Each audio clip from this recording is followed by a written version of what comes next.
Welcome to part 7 of What If Naruto Awakens a Chakra Molding Bloodline and Gets Harem with Fem Haku. Don't forget to like and subscribe as it motivates me to upload more videos in the future, and as always, link to the fanfiction is in the description.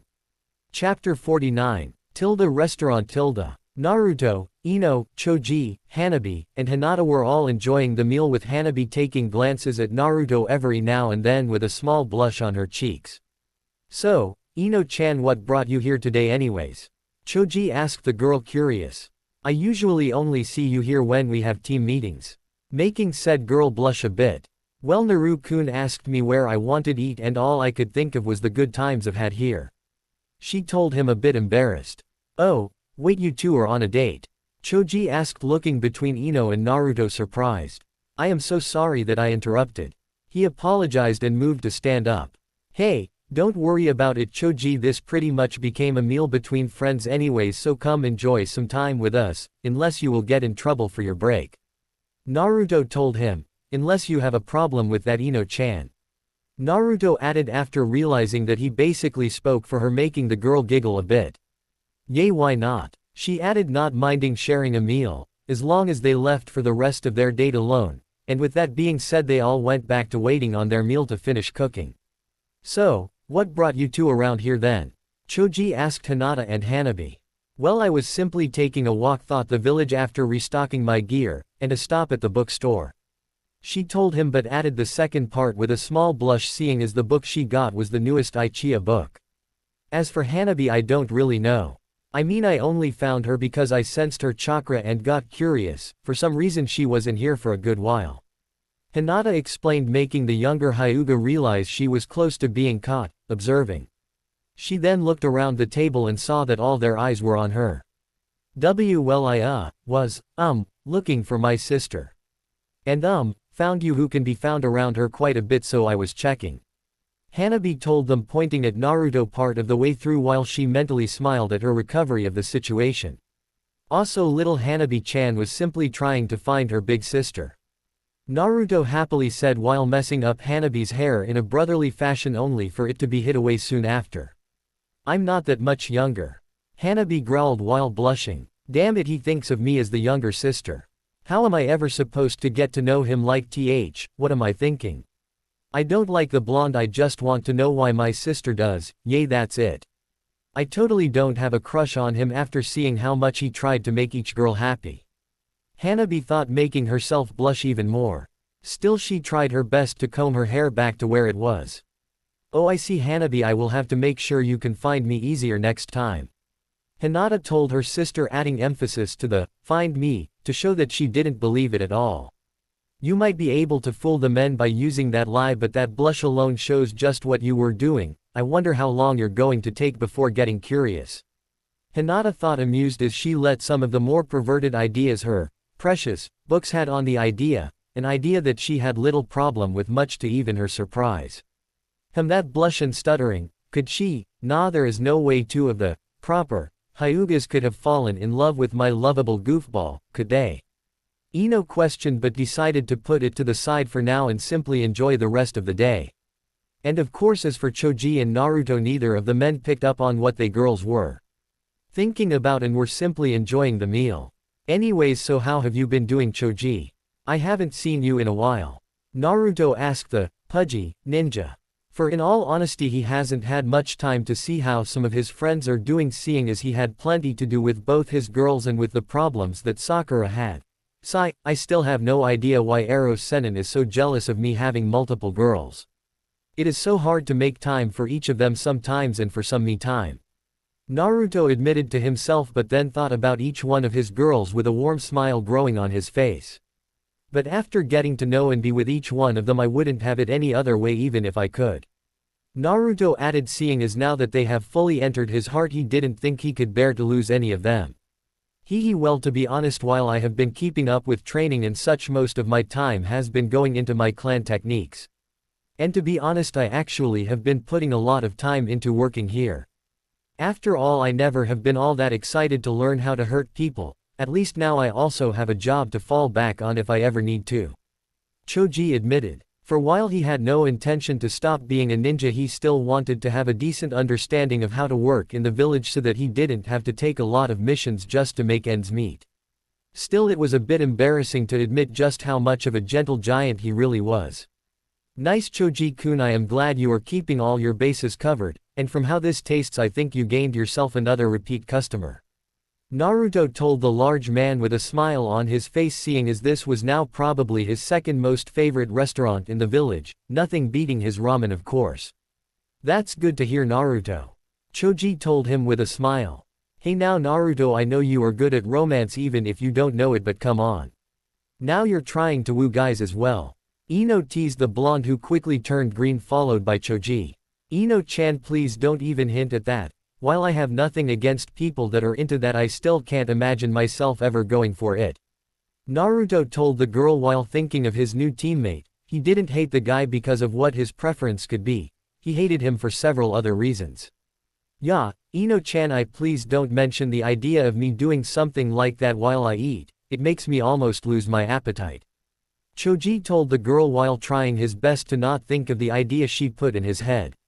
Ha ha ha, you should see the look on your faces. Ino told them while laughing at their misery, with the two other girls were laughing at them as well. Note that I am not anti-gay, in fact I have a few friends that are gay or bi. I just know that if I thought about myself doing it I would feel a bit disturbed, plus I was playing off of the largely negative reaction to the first kiss scene way back then. Not funny. Naruto mumbled, blushing out of embarrassment. Still, after that they ended up enjoying the rest of meal until they finally were about finished up and getting ready to leave. Well, I suppose I better get back to work. Choji told the group, waving as left them to go do something while leaving some money on the table to pay for a bit of the bill. We probably should be heading out soon as well. Come on Hanabi-chan. Hinata told them while getting up, only to see that her sister seemed hesitant. Actually I have a few more things I want to do. I will see you at home. Hanabi told her, hoping that she could finish her spectating. Okay then Hanabi. Hope you have some fun doing your errands, Hinata told the girl, who blushed out of embarrassment slightly before cooling her head. Hinata then turned to Naruto and Ino. I hope you two enjoy the rest of your date. She told them kindly before leaving some money as she left like Choji. Hanabi then gave them a quick nod before disappearing herself, leaving the two blondes alone yet again. Well, it looks like we finally are alone again. Ino told Naruto with a small smile. Yup, and I think I know a perfect way to finish off this date. Naruto told her. Oh, was all she muttered as she followed him, curious as to what his plan was. They then left the restaurant after paying the bill, and Naruto quickly brought her to one of his favorite spots. Said spot that ended up being a part of the forest a bit away from the village.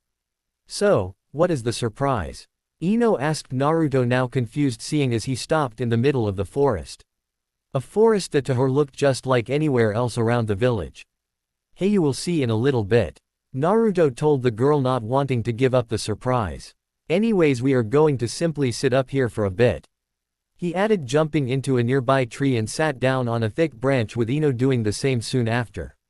Okay, you still aren't making sense here. She told him. Just wait, and try to talk softly for a little bit. He told her, and so they sat for a good while. Ino was starting to question the sanity of her boyfriend yet again until she heard the bushes rustle near them.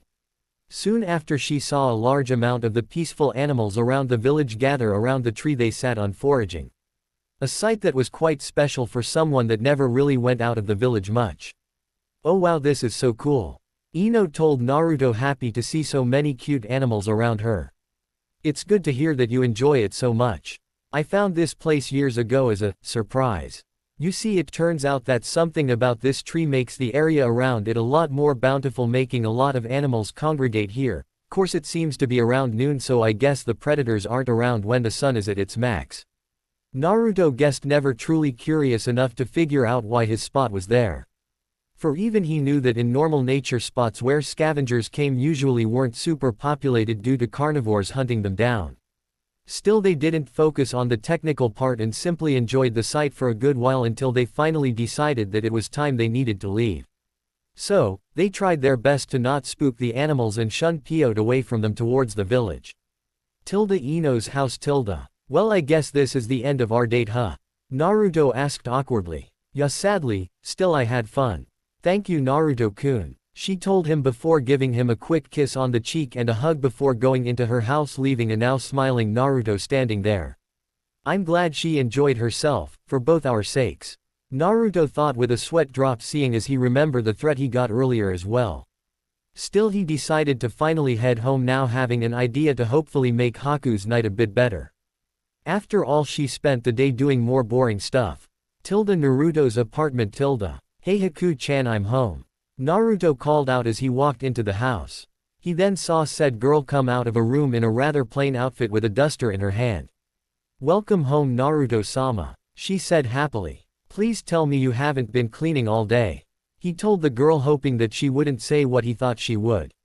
I had to make sure our house was clean, she told him with a positive nod, making him feel even worse than before. I spent my day with Ino-chan while Haku-chan slaved away. What kind of crappy boyfriend am I? Naruto thought, feeling terrible but ignoring the fact that she kicked him out a bit earlier. Well, to make up for me not being around all day, how about we have a nice picnic as our dinner tonight? That way I can show you one of the best places in the village. Naruto told her, fully planning to either use his basic cooking skills or buying food for them. No, it's okay, I already have dinner cooking. Haku told him, making his plans come to a crashing halt. Oh, okay, maybe later then, but what can I do to make up for having you do all the cleaning? Naruto asked the girl, who shook her head at her boyfriend's problem. Foolish Naru-kun, I wanted to do this for you, but I can use this for something that should have happened a while ago. Haku thought mischievously. Okay Naruto-kun, how about you come with me after supper? She asked him, who quickly agreed, hoping that it would make him feel a bit better about it. Plus after dinner plus. Ah, that was great as always Haku-chan. Naruto told the girl happily while patting his stomach. I am glad that you enjoyed it Naru-kun. Now how about we get ready for my next idea? Haku told him with the mischievous glint in her eye. So, go dress as warm as you can and meet me by the front door. She tells him, and he happily did just that, and within just a few moments he was dressed up in a winter coat and thicker pants. They then began to walk through the village until they finally reached a nearby training field. Okay, so what's the plan now? Naruto asked Haku, clearly confused. Said girl simply said nothing and went through a few hand signs before gathering water from a nearby pond to create a literal field of snow. Whoa! Naruto muttered, amazed that the grassy field he once was standing in now had at least 4 inches of snow. You really have gotten your bloodline down pat, haven't ya Yukihime? Naruto states, proud of her. Course this lasted up until he was hit in the back of the head with a snowball. He then looked over at Haku, who was laughing at him. Oh, it's so on. He growls out, and their personal snowball fight began. Said fight lasted for quite a while, with both sides soon getting covered in snow but having fun the whole time, until finally they had to call it a night simply because most of the snow in the area was used up. Haha, that was so much fun, Naruto said with a large smile even as he was trying to catch his breath. I am glad you enjoyed it Naruto-kun, she told him with a smile. And to think the real surprise is going to happen just a little bit longer, she thought, with her smile growing larger as she felt the snow on her began to melt. Come on Naruto, let's head home, she told him, a statement he happily agreed with. Naruto's apartment. Hee Haku-chan, you sure know how to have a good time, Naruto tells the girl as he walks into the living room with her following after him at a slower pace. Now let's go get some dry clothes on, shall we? Naruto says, not really liking the fact that his clothes were now basically soaked through. Sounds good Naruto, though I think I have a better idea, she told him with a look in her eye he couldn't see. What do you mean Haku-chan? Naruto asked, turning back to the girl that was now standing in the middle of the living room. What I mean, she tells him before pulling on her kimono a bit, making it fall off and pull around her legs, leaving the girl in rather provocative lace underwear that made Naruto quickly begin to blush. Is that I think it is about time for me to take care of all your needs Naruto-sama, she told him in a voice that made his spine shiver as she walked towards him. Haku-chan, why you don't have to do that, he told her, with basically his entire face now being red. After she said this, she simply trailed a finger down his jawline slowly. I know, she whispered to him, and she reached his chin. I want to, she then added, and brought her hand down to his chest, and began pushing him into his own bedroom. A room that as soon as she entered she pushed the still stunned boy onto the bed. "Now I don't think it's fair that I am the only one undressed," she told him before quickly taking off his winter gear and throwing them into a random corner of the room. "Now let's see what I'm working with here," Haku happily stated, noticing the large bulge in his boxers. A beast she quickly unleashed and stared at in wonder. "It looks so much different than in the books," she mumbled, running her finger slowly down its length, making the boy groan. "Oh, Naruto-sama, I am sorry for ignoring you," she admitted, embarrassed. "Now tell me, how can I please you, Naruto-sama?" she asked in a sultry tone. "Ha, Haku-chan, you don't need to have me order you around," Naruto told her, wanting her first time to be special in just the way she wanted. Only to hear her giggle on top of him as she slowly dragged a finger down his chest, making the blonde shiver. "Oh, Naru-kun, what fun is it if I don't follow my master's orders?" she asking him in a teasing tone. "Just in case you somehow haven't figured it out, lemon warning. Okay, note to self. Haku-chan likes to be very submissive in bed." Naruto thought, but also wasn't all that surprised by this fact. "I guess I need to think of a way to dominate while making sure she enjoys this just as much as I will," Naruto thought, with his blush never leaving his face. Let's see, I guess let's get you ready, lay on top of me," he ordered her, unsure of how to actually be the dominate one, seeing as this literally was the only second time he has even had sex. Still, Haku didn't seem to mind as she got on top of him with her face as close to his. "As much as I love your pretty face, Haku-chan, that's not what I want. To get ready, turn around," he ordered the girl, who blushed at the idea but still did just that. As soon as she did, he quickly pulled her lace panties down and pushed her butt down to his awaiting mouth, and soon enough he was proud to hear the girl on top of him moan in pleasure as she squirmed around on top of him. Though what he didn't know was that while she was squirming around, her face was right near his penis, a fact that she soon took advantage of to return the favor as she began to lick and suck on his cock, making him groan into her folds. This continued on for several more minutes before Naruto finally began using his fingers as well, teasing both her clit and her walls, making Haku squirm drastically more until she finally squirted all over his face. A fact that made him pull his face away from the girl and begin to try and wipe some of the fluid off. Course he couldn't help but give it a quick taste that he quickly found to his liking, much to the embarrassment of the girl that was watching him out of the corner of her eye. Still, she didn't get to say much before he pushed her off of him and quickly put himself on top of her instead, with his member poking at her entrance. He then waited just a moment to see an approving nod from the girl before piercing into her and taking her virginity. "Ah, Naruto-sama," she called out loudly as the pain froze her in place. He knowingly stood still while she got used to him until she began to squirm around underneath him again, slightly moaning in pleasure. "Oh, is my ice queen finally ready?" he asked the girl, who nodded to him. He then simply smiled and began to thrust into her, making the girl cry out in pleasure. He simply watched on as her expressions of pure pleasure fueled his fire and made him go even faster. Though he soon noticed something that made him growl in annoyance. For her perky breasts that were currently bouncing in time with his thrusts were still covered up by her lace bra. A problem that he quickly fixed by taking said piece of cloth off as fast as he could and threw it away. He then watched proudly as the moaning girl's perky mounds now bounced freely from their confines. Something that he took advantage of and quickly moved one of his hands from her smooth hips and placed them onto her chest, massaging them to give the girl even more pleasure. He then took the other nipple into his mouth and began to tease it as well, causing a new wave of pleasure to wash over Haku. Something that soon made her feel her coil tightening yet again. "Naruto-kun, I am close," she told the groaning blonde. "I am as well," he told the girl, who smiled and wrapped her legs around his butt. "Come with me then, Naru-kun," she ordered him, and he happily complied by speeding up his thrusts as fast as he possibly could go before finally reaching his breaking point and began to shoot his seed deep into her core. A fact that made Haku squeal in pleasure as his actions caused her to tighten around him as she came as well. The then crumpled into a tangle of limbs as they panted out of the exertion their love-making caused. "That was amazing," he told the girl, who nodded in agreement. He then quickly caught his breath and looked at the girl with a lust-filled smile. "I hope you didn't think that we were done though," he told the girl, who looked at him in slight horror but secretly was more than wanting to continue their fun until she couldn't do any more. Chapter 50. Naruto's apartment. Groaned Haku softly as she slowly woke up from her slumber. She then rubbed the sleep out of her eyes before finally looking over at the blonde she was sleeping on. A blonde that she gave a small smile to before blushing at the feeling of his hard member forcing her to take notice. We just had sex until I literally couldn't go any more rounds and he still gets hard the next morning. Either this is normal for men or he just has way too much stamina. Course if the second is true then maybe it's for the best that he has a harem.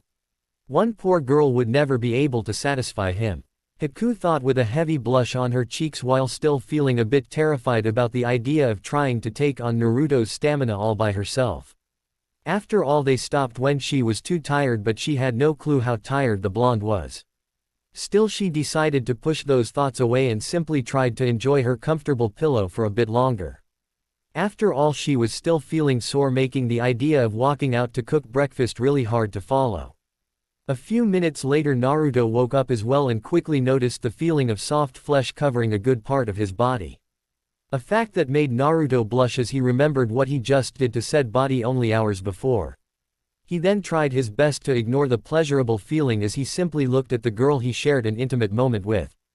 Haku-chan truly is a beautiful girl, and to think someone like her wants to be with a simple guy like me. I mean with her brains and looks any man would be crazy not to want her, yet here she is with me. I don't know what I did to manage to get such a girl but I am lucky for it. He thought with a smile. After all even though he does have a harem he still felt blessed by Kami for each and every one of them. For, even he knew that each of the girls were quite beautiful and smart enough to get with any man they wanted. Someone that would be able to spoil them and let them not have to work at all if they wanted to.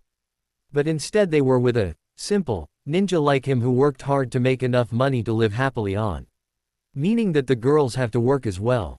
Still he didn't question it too much for fear that he would wake up and simply find that it was all a dream or something. While he was thinking though he began to notice small movements from the girl on top of him making him realize that she must be waking up even though she was really simply trying to get more comfortable as she relaxed. Good morning Haku-chan, how are you feeling this morning? Naruto asked the girl gently who frowned at the fact that Naruto noticed she was awake. Morning Naru-kun. She told him finally sitting up a bit. And to be honest I am pretty sore. But still happy that we had a fun night together. She told him with a bright smile. For now that the worst part is over she already decided that she would without a doubt be doing this more often. After all she had a man that was able to satisfy her as much as she wanted. Why wouldn't she take advantage of that? Still Naruto didn't focus on the fact that she clearly was happy with what they did and instead focused on the fact that she felt sore. I am sorry about that Haku-chan. How about you simply rest and I will get something made up for breakfast for us, and yes you don't need to tell me, I won't make you instant ramen. Naruto told her disappointed making the girl giggle a bit. Still she didn't say a word as he walked towards the kitchen and instead laid back down underneath the sheets. It feels cold and too hard now that my Naru pillow is gone. She thought with a small frown. After a while Naruto came back up with some bacon and eggs on 2 plates with some orange juice for both of them. It's not much compared to your meals I know but at least it's edible. Naruto told her with a chuckle as he handed her some of the food. They both then ate sitting on the bed simply enjoying each other's company for a while. Eventually though Naruto heard a loud knock on the front door. Sigh, I'll get it, but it better be important. Naruto told her before mumbling the last part as he began to walk towards the door. Wait Naruto-kun. Haku told him clearly nearly laughing at something much to Naruto's confusion. Even though you should go see what whoever that is wants I doubt you want to show them your birthday suit. She told him making blush out of embarrassment at the fact that he completely naked. Oh yay. Naruto mumbled while Haku laughed. So, he quickly grabbed a pair of boxers and put them on before yet again walking towards the door. When Naruto finally opened the door he saw that it was Konohamaru. Hey Konohamaru. What can I do for ya? Boss, you have to train with us today. We haven't had a session in ages. Konohamaru demanded, making Naruto take a glance back into his apartment. I may be a bit too busy today. Naruto told him much to his annoyance. No. You haven't spent time with us in ages. I am giving you 2 hours to come to training ground 10 and if you aren't there then I will come back and drag your ass there. Konohamaru told him before running off to God knows where leaving Naruto just staring at the spot he stood before. Was I really that bad? I mean, people always say that Konohamaru picked up a lot of my habits. Naruto thought, actually understanding why a decent amount of people got annoyed with him. Still, after a minute of staring, Naruto walked back inside to re-enter his room. When he did so, though, he nearly was blown back by a nosebleed, for the first thing that entered his field of view was the plump rear of Haku just as she was bending down to pull up her panties. He then quickly felt his lower head begin to prep itself yet again. No, I can't think like Ero Sennin right now, but she just looks so tempting. No, I have to resist. After all, I know Konohamaru will make good on his promise. Naruto thought with a blush on his face. While he was lost in his thoughts, Haku finished getting dressed and noticed him simply standing there with a goofy look on his face. Well, I guess if I had even the slightest doubt that he liked me, they are gone now. Haku thought, noticing Naruto's blush, and actually felt a bit happy that she had this effect on him. Still, she had enough of watching him zone and snapped her fingers in front of his face, bringing his focus back. So, who was at the door? Naru-kun. It was Konohamaru-kun, who basically demanded I helped his squad train a bit. If I don't meet them there, he will surely pester me all day. So, needless to say, I am just going to get this over with and help him now. Unless you have any plans you need me to help with. Naruto told her, making her giggle again.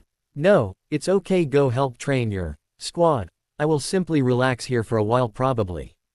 Haku told him. With that being said, Naruto smiled and quickly got ready before rushing out of the door, course not before giving Haku a quick kiss on the lips. Meanwhile, several hours away from Konoha. Why the fuck are we even going after this bastard? This should be the Uchiha and fish bastard's problem. Hidan asked as he walked with Kakuzu, clearly annoyed. Meanwhile, Kakuzu simply looked over to him uncaringly. We have to go after the Kyuubi because Itachi and Kisame are taking too long, and the leader thinks a lot like me. Time is money, Kakuzu told him simply. Besides, there are some bounties that we can collect along the way. He added. What? Now I need to help you get more fucking money? No fucking way, Jashin-sama needs me to focus on sacrificing to him. Hidan complained, stopping to simply glare at Kakuzu, who stopped a few steps ahead of him, simply looking at him through the corner of his eye. Forget about your strange religion, we need to make money, Kakuzu told him uncaringly before continuing to walk. Meanwhile, Hidan tensed up in rage of what he just heard and quickly grabbed his scythe from his back. Forget this bastard, Hidan growled out while trying to slice Kakuzu in half. Course this plan failed as Kakuzu quickly grabbed the handle of the scythe, stopping it in its tracks. So, Hidan began to try and force his scythe into Kakuzu with all of his might, but still ended up with them at a stalemate. Would you stop? You can sacrifice our bounties if you want, as long as they can still be identified when I go to collect, Kakuzu told him, making Hidan stop trying to kill him. Fine, but we better fucking sacrifice some bastards soon, Hidan tells him as he begins to follow Kakuzu yet again. Good, now I don't have to listen to him complain the entire trip and don't even have to fight for my money. It's a win-win really, unless he wastes my time with his rituals again, Kakuzu thought as he walked. In a random village far away. A small town was currently in a state of terror, with several houses already destroyed and the sound of more destruction coming from all around the village. What are these monsters? They won't fucking die, a terrified villager screamed out while simply staring at what he once called his home while holding a kitchen knife. Who knows, but just run, another villager told the man who pulled on the man. They both then continued to run away from the village while trying their hardest not to look back at the screams of terror and destruction behind them. Meanwhile, in the village, another man was currently locked in a room with his family. Said family was behind him, trying to hide away as much as they could. Meanwhile, he was holding onto a katana out in front of him, staring at the door. Mommy, I'm scared, the little girl told her mother, who quickly shushed her. I know, princess, but we have to stay quiet right now or they might hear us, she told the girl, clearly scared herself. Don't worry honey, I will protect you, the man told the two behind him as he looked back and tried to show them a confident smile, but failed pretty much completely. Course they didn't get to see it for too long before he quickly looked back at the door as they heard something banging on the door and wall in front of them. Said door didn't last long before it began to crack and break apart as whatever was beating on it continued. Soon enough, though, the door was broke completely, causing the little girl to scream out of terror. The being that came through the opening was a male, though instead of looking healthy he had a black veins all around his body. He was also currently holding a sword that he quickly swung at the man in front of him with enough force to push the man back even though he blocked the strike. Ah, the man grunted out as he tried to push back against the strange man. Eventually he forced the strike to the side and quickly brought his sword up for another swing. Damn you bastard! The man called out as he brought his sword down, attempting to hit the being's head only for it to slowly dodge the strike, making it cut off his arm instead. Said arm fell to the floor with a wet splat as black blood began to squirt out of the wound. Still the being simply had no reaction, and besides leaning down to grab the sword with his other hand. Meanwhile the man simply stared at this fact in shock before snapping out of it and trying to attack yet again, but it was too late, for the being's blade pierced through his chest, hitting him in the lung. Daddy! The little girl called out in terror as she saw his red blood mix on the floor with the being's black blood. Course the man could only cough up blood, glaring at the being that killed him for his last few seconds of life. Still, while he was slowly fading, he focused the remainder of his strength into swinging his sword one last time, this time decapitating the being. He then fell to the floor dead as the body of the creature fell onto his corpse. Meanwhile the head rolled over to the two remaining alive, looking at them with dead eyes that still had no expression on them. Oh God! The older woman muttered, bringing her hand to her face in shock due to the events that just happened. Still she was slightly relieved that her daughter was safe, even if it took her husband's valiant effort to do so. A thought that soon left her head as she heard her daughter scream in terror yet again. She then looked to where her daughter was staring and saw several of more of the beings coming towards them.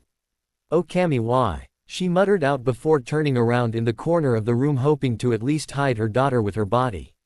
Soon enough though, a high-pitched scream of terror was heard throughout the village yet again. Meanwhile a few yards out of the village on a hill, Kabuto was standing calmly watching the town be destroyed with a smile on his face. Well, I must let Orochimaru-sama know the good news. It seems this batch was much more capable than the last batches we tried. He muttered with an evil smile that only seemed to grow larger with each death scream he heard.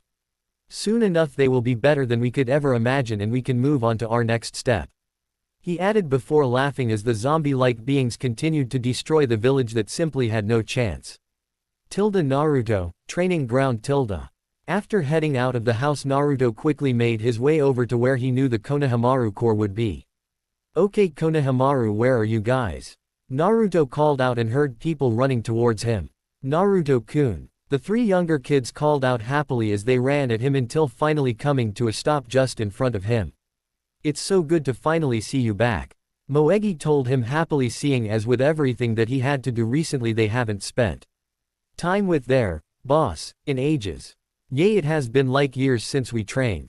Udon told him, clearly just as happy as Moegi, even if he didn't show it nearly as much as said girl. Hey, it hasn't been that long, besides I have been kept really busy lately. Naruto told them, rubbing the back of his head. Che, ya getting friendly with your girls. Konohamaru mumbled out, only to get a smack on the back of the head by both Moegi and Naruto. Ow, what did you do that for? Konohamaru growled out at Moegi, knowing Naruto's reason. What goes on between lovers shouldn't be teased about. You should learn from boss that making a girl feel special is the most important thing for a boyfriend.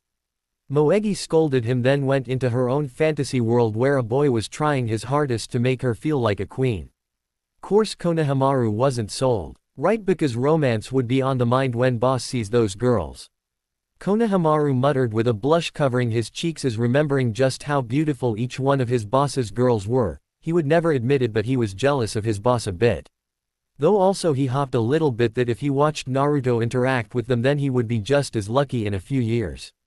Seeing as Konohamaru did take to Naruto's perverted training for his anti-pervert jutsu, I made Konohamaru have a slight perverseness to him. After all, his grandfather was pretty close to a super pervert, and Asuma could very well be as well. Anyways, Naruto called out, getting all of their attention. Let's get started doing a bit of training, shall we? Naruto asked the kids, who all cheered, excited to learn from someone who actually taught them stuff instead of just going over the basics over and over again. Good to see that they are excited to learn, and thankfully are away from thinking about my love life. Naruto thinks with a smile on his own face. After all, he had no intention of talking to his students about that. So what are we gonna learn today? Konohamaru asks, forgetting his earlier train of due to the excitement of possibly learning a new jutsu. Well, I guess I could show you guys a water jutsu or two for now, though I have to remember to get some chakra paper to test you three. Naruto tells them. Test? Udon asked, curious. Yeah, you see, when they teach you about each element and each of their weaknesses and strengths, they neglect to teach you another important part. For while everyone can learn any type of jutsu, each person has a certain element their chakra is more aligned with. Said element makes it easier for a ninja to learn that element's jutsu while making it harder to learn its weaknesses jutsu. Sadly, the only way to really tell who has which element is by either paying careful attention to how they learn each type or by using chakra paper, which I will explain when I actually have some. Naruto explained to the kids, who much to his surprise weren't asleep after his long-winded explanation. Still, he didn't look a gift horse in the mouth and instead began walking towards a nearby pond. When they got there, Naruto continued to walk straight onto the water, not even thinking anything of it. Oi Tem, you said you were gonna show us some jutsu, not run away. Naruto heard Konohamaru yell and turned around to see them all standing at the shore. You guys never were taught how to walk on water? Naruto asked, surprised, seeing as he now considered it a basic skill, meaning Ebisu surely would have gone over it. Still, he was proven wrong when they all shook their head. Ebisu sensei has only taught us how to stick leaves onto ourselves and how to walk on trees. Moegi told him honestly. Well, I guess we will have to work on that first then, Naruto told them with a small smirk. Happy that he will be on the viewing end of the learning process this time. For when he was learning it, all he could remember is hearing Jiraiya laughing at him from the shore as he spent hours falling into the water. Okay, so the water walking technique is relatively simple. Just use what you learned to walk up a tree and increase the amount of chakra. Though just like before, it will be trial and error. For if you don't use enough chakra, then you won't build a platform, and you will fall into the water. If you use too much, then you will simply launch yourself into the air and end up in the water that way. Naruto told them, already preparing to hear the three start cursing up a storm when they end up getting soaked over and over. Now, as much as I hate to say it, I really can't help you with this too much, seeing as just like the tree, it will be trial and error again, but I will stay here and give you any support you feel you need and possibly some tips. Naruto told them before jumping onto a tree branch and sat down, simply watching. Plus 15 minutes later. God, this is so annoying, Konohamaru growled out after walking to the shore after falling into the water yet again. Course none of them really have gotten any farther than him, but he still felt annoyed and decided to cool his head off a bit before continuing. So, instead of looking at the bastard that was the pond, he just looked around the area and to his surprise saw someone he didn't expect. Why is Hanabi-san here? I mean, in school she pretty much keeps to herself most of the time and doesn't seem to want us around her. Maybe she is just shy and wants to join in. He thinks with a smirk and quickly went over to the girl. Hey Hanabi-san, he called out happily. Hello, Hanabi tells him, simply a bit annoyed that he is interrupting her stalking investigation. You know you don't need to hide from us. We don't mind if you want to be friends with us and learn from the boss. Come on, Konohamaru tells her with a smile before grabbing her arm and dragging her over to the other two before she could say anything. While I didn't plan on doing more training today, I suppose it would be good to know, and give me an excuse to be watching. Hanabi thinks, deciding to not force Konohamaru to let go and instead just let him bring her into an unplanned training session. Course when she tried it, she expected to do a lot better than the rest of them, seeing as her clan's jutsus are based on chakra control. Still, much to her surprise, even though she did last a little bit, she eventually ended up in the water as well. Course sadly for her, this had the unfortunate problem of soaking her purple kimono, which was not made for shinobi work. So, when it got soaked, it not only stuck to her, but the knots ended up being loose enough that she had her bra clearly visible for anyone if they were to look over to her. Course she quickly fixed this problem, but still was blushing bright red, holding her kimono top as she looked over at Naruto. He saw my private place, she thought with her blush growing. Course if she were to have paid more attention to Naruto instead of her embarrassment, she would have noticed that he never even took notice of said perverted sight. Instead, she spent the rest of the time they practice water walking blushing up a storm as her mind went through how, lustfully, Naruto looked at her.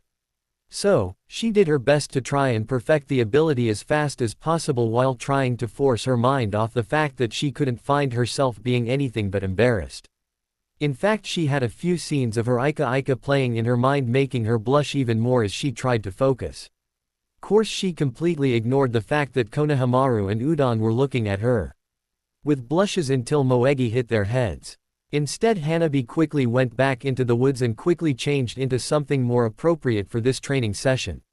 In my mind, she has a seal of some things to keep herself ready at all times, seeing as she is seriously focused on being a strong and proper Nina.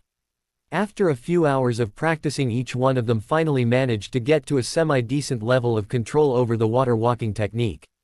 They even managed to make stay standing even as Naruto uses his control over water to cause a small amount of turbulence, leaving all four of them tired yet proud of what they accomplished. Hey, good work all of you. Next time we train, we will try to get you to be able to even fight while on the water. Also, I will teach you that water jutsu I told you about if there is time. Hi boss. Konohamaru, Udon, and Moegi called out happily. Oh, and Hanabi-chan, you seem to enjoy training with my team today. You are welcome to come anytime you want. Naruto told her with a kind smile that made said girl gain a slight smile and blush on her face. Hey, yeah, the girls are welcome to come, especially if we are training in the water again. Konohamaru muttered, thinking that only Udon would be able to hear him as he, sneakily, tried to enjoy the sight of the girls' clothes clinging to them a bit more than usual. Course he soon realized that he may not have been as quiet as he thought when he felt a large amount of ki seeming to focus on him. I really meant that it is nice to see everyone working so hard on new jutsu, he told them, hoping to calm the girls' rage. Though sadly for him it was not to be, as he soon had two large welts on his head that seemed to almost steam as he laid on the floor face down. Meanwhile, the two girls walked away from the group talking to each other, bonded through the act of punishing a pervert. Poor Konohamaru, you haven't learned that being a pervert will lead to nothing but pain for you. Remind me to let you meet someone that is a prime example. Naruto told the kid kneeling down beside him. Anyways, have a good day you two. Naruto told the two boys before leaving them. Moge, Hanabi. You know, I always thought that you were just being like the rest of your clan and not talkative. Moegi admitted to Hanabi, who she was quickly becoming friends with now that they truly broke the ice. Nope. Just like sis, I am a bit different than the rest of my clan, though I do tend to try and act appropriately much more than she does. Hanabi tells her with a small smile still on her face. And to be honest, I didn't think too many of the girls in our class were really worth getting to know, seeing as they seem to be way too fangirlish. I am glad that I actually got to know you a bit to have at least one good friend in the class. She added with a full smile on her face. Course Moegi just smiles back at the girl, happy that they truly had a friendship blooming, but then got a mischievous glint in her eye. So, you have a crush on the boss, huh? She asked, causing Hanabi to blush and start to stutter a response. Chapter 51. While I enjoy helping out the younger generation, it is nice to have some time to train yourself as well. Naruto thought with a smile as he came to another training ground. Now what to work on today? He mumbles, walking towards the center of the field. Note that this field is actually the one that he did his Rasengan training with Kakashi and Yamato. I guess I can just start with my chakra manipulation and go from there. Naruto finally decides with a shrug. He then sat down on the ground and began to mold his chakra into a long strand that was several inches in diameter that stretched out away from him. The further it went, the more you could visibly see Naruto begin to strain his control. Finally, after a few minutes of trying to inch it as far as he could, he finally swung it down at the ground, creating a mark before drawing the chakra back so he didn't waste a large amount unnecessarily. 38 meters sigh, I guess that is an okay improvement. He then stood up and summoned 3 shadow clones, who all quickly drew a few kunai and shuriken and simply stood around Naruto while still give him enough room to do some maneuvering. Begin. Naruto told them simply, and his clones began to throw their weapons at him, making them all fly at a moderate speed. Meanwhile, the real Naruto quickly began to dodge the weapons while yet again forming a strand of chakra. This time though, he only took about a minute and a half before stopping his clones' attacks.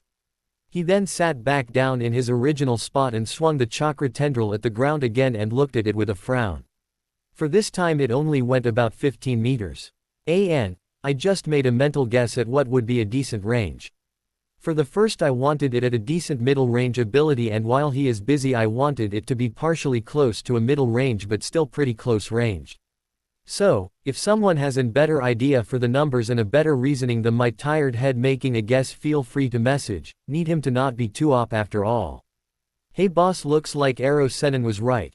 Our chakra control really is still crap compared to others. Even with our dojutsu helping us a bit, it is gonna be a pain to get it better. One of his clones told him, a bit amused seeing as it wasn't his life that was gonna be spent on such a frustration task. Yay, but I am already doing all the suggestions Pervy Sage gave me, and while they are working they are just kind of slow. Maybe Hinata could have some idea for me. She has always been really good with her chakra control. Come to think of it, all of my girlfriends besides Ayame have super good chakra control. Naruto told the clone, realizing the irony that the one person that always had horrible control attracted all of the girls with near-perfect control. Still, he pushed those thoughts aside and instead summoned a few hundred clones for his next part of training. Soon after they were summoned, the clones immediately began rushing at him, with them all attacking with taijutsu, with his goal to be beating them all, taking as little damage as possible. Plus 15 minutes later, plus huff, and people wonder why spamming clones works so much. Naruto mumbles out while trying to catch his breath and was currently leaning over. For he spent pretty much the last 15 minutes constantly fighting his clones as they all ganged up on him. Still, he had a smile on his face seeing as he killed all of them and took less damage than the last time he tried it. Finally, after a minute or two of catching his breath, he stood up and unsealed some water from a scroll that he happily chugged down.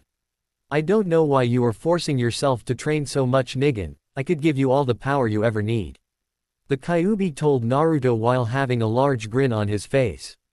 Oh hell no. Never again. Ero Sennin may have just shaken it off as an accident, but I won't forget what I did to him. You made me attack him and nearly kill him for no reason. I am never using your powers again. Naruto growled mentally at the Kyuubi, who just laughed. You say that now, Gaki, but you know it is a lie. You need my strength and I am sure that you will come running back as soon as that happens. He told Naruto before cutting his connection. Damn fox. I am going to make sure that I never need his chakra again. It is just too dangerous. Ero Sennin may have forgiven me, but I haven't. I mean, I nearly killed someone close to me and have no memory of actually doing it, or even trying to stop it. Still, Naruto quickly shook his head. I can't think about this right now. It is training time. Naruto thought, determined before forcing himself to get back to his training. Plus half hour later.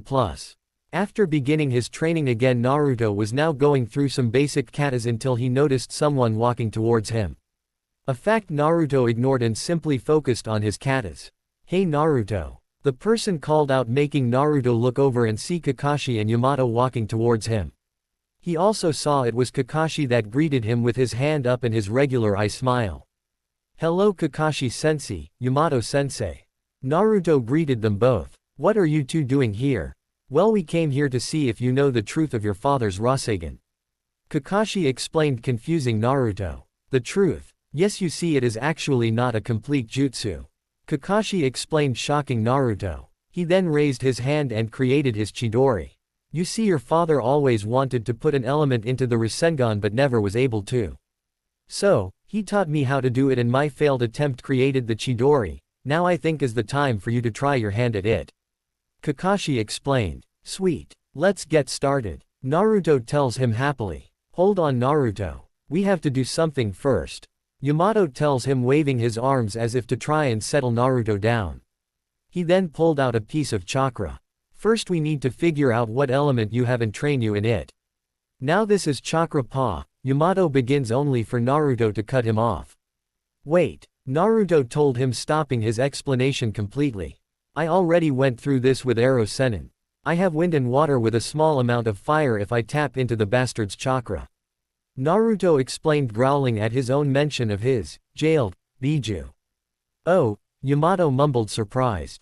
Did you honestly think that Ero Sennin did nothing with me while on my training trip? Naruto asked the adults in disbelief. To be honest, I didn't know what to expect with Jiraiya-sama. While being known as a very strong ninja, he also is known to spend a large amount of his time lust, looking for inspiration for his books. Yamato tells him quickly changing the second part when Kakashi released a decent amount of ki. Anyways, how about we start by figuring out how far your elemental training has gone? Yamato told Naruto, who nods with a smile on his face. Okay, so for my wind training I have cut a leaf, then we focused on my ability to use it to create a cutting edge on my chains. As for water, I am able to use my chakra. I am able to a point where I can create a mass of water above a lake and mold it as I like. As for fire, well, I started and then we decided to put a hold on it. How about we see if we can get your wind chakra control stronger, Kakashi tells Naruto before looking over at Yamato. So, just start with part 2 of our plan then. He told him, who nodded and quickly went through several hand seals before slamming his hands down on the ground. A second later, a giant wooden beam spouted out the side of a nearby waterfall and went all the way across it. Welcome to your next test, cut the waterfall in half. Kakashi tells Naruto, who looks at him with his eyes wide. Is that even possible? Naruto asked, looking at the large amount of rushing water. We will find out, won't we? Kakashi told him with his eye smile. But why such a big platform? Naruto asked, confused. Naruto-san, have you ever noticed what happens when you use your shadow clones? Yamato asked, hoping he knew. Well, they give me back their memories, but I don't see how. Why haven't I been using them for my control this whole time? Naruto complained, annoyed that he didn't think of that when he spent ages working on it by himself. Still, he eventually got over it and created a bunch of clones to line the log that he soon joined himself. Better rest up, Yamato. The next part is probably going to be the most tiring for you if my hunch turns out to be correct. Kakashi tells his friend. Sigh, I hope not. Yamato tells him, already dreading the chakra exhaustion that was surely in his future. So in an act to try and prevent that, he sat down and tried to meditate to hopefully regain a bit of the chakra he used to create the beam itself. Konoha streets, near Hyuga district. Currently Hanabi and Moegi were walking back to the Hyuga compound. For while they were talking and becoming decent friends, Moegi talked Hanabi into showing her what a clan compound actually looked like. For being born a civilian, she really had no clue. In fact, the only compound she ever saw was the Sarutobi one, which basically seemed like a regular house, though larger than average houses. Meanwhile, the Hyuga compound always seemed so regal even from the outside. I am telling you, Moegi, that it isn't all the special. Hanabi told the excited girl. Hey, but I still want to see it. I mean, it always looks so amazing on the outside, so I just have to see if it is even better on the inside. Plus, what better way to get to know your friends than visiting their home? Moegi asked. For while she wasn't normally this pushy about something, she always has been dying to visit the Hyugas. Plus, if she was being honest, Hanabi wasn't the easiest person to get information about. For whenever she asked questions, they always seemed to lead to next to nothing being learned. So, she decided to learn as much as she could about the quieter girl. After all, she was determined to be her friend. The poor girl never seemed to spend time with anyone, a fact that she just found crazy, seeing as anyone would go insane from being alone for that long. Courses, what she didn't know was that this was exactly why Naruto had some of his more crazy tendencies when he was a kid. So, with that in mind, Moegi walked slowly into the compound with Hanabi looking at everything with wide eyes, truly enjoying all of the fancy decorations that seemed to be strewn about the property. Wow, Hanabi-chan, I can't believe you were lucky enough to live here. It is so beautiful, Moegi told the girl truthfully. Thank you, Hanabi told her after looking at the girl for a second. For to her everything was normal. Still, she would be lying if she said she didn't take some pride in her clan causing such amazement. Course, after saying this, she basically shrugged off the girl's amazement and simply gave the girl a tour while trying to ignore a certain amount of the girl's oohs and ahs. For while they were flattering to begin with, after a while they got a bit annoying. Still, she didn't want to kick the girl out due to it being improper for a future possible clan leader to be rude to the commoners, at least that is what she tried telling herself. If she was being honest, she really wanted to try having friends. She just was a bit too shy to force herself to get to know the commoners, as some of the clan called them. After all, just like her sister, she had a stronger desire to make friends even from outside the compound, an idea that not many of her clanmates shared. In fact, a lot of the clan kept to themselves for the most part. And finally, this is my room. Hanabi told Moegi, opening the sliding door to let them both in. When Moegi came in, the first thing she noted was that it surprisingly was rather plain. In her mind it would have been a lot fancier with Hanabi being one of the clan heirs and all. Still, it was pleasant with a twin-size bed in the middle of the room, a large dresser and mirror on the right side of the room, and finally a bookcase that was filled to the brim on the left side of the room. After fully taking in the room's looks, she walked into the room and gently sat down on the bed, looking back at Hanabi. Okay, so what do you want to do? Moegi asked the girl now that her excitement over exploration was finally wearing off a bit. I don't know, Hanabi answered truthfully, for she never had a friend over before and really had no idea what to do. Come on, there has to be something that you want to do. Don't worry, I promise I won't make fun of you for anything you suggest. Moegi told the girl, wanting to do what she wanted now, seeing as she actually felt a bit bad that she pressured Hanabi into the tour simply because she was curious. In her mind it was time to pay the girl back and to truly get their friendship started. Course, after nothing was said in a few seconds, Moegi looked back at the girl who seemed deep in thought, so she simply got comfortable on the bed. Something that I want to do, what do I do? This is so new, I mean I never really had friends outside of the clan. Come on, what would sis do? Hanabi thinks, trying to figure out an idea to spend time with the girl she hopefully could call a friend soon enough. Course, when she thought of what her sister would do in this predicament, all she could think of was the older girl poking her fingers together shyly before finally fainting. A thought that nearly made her giggle.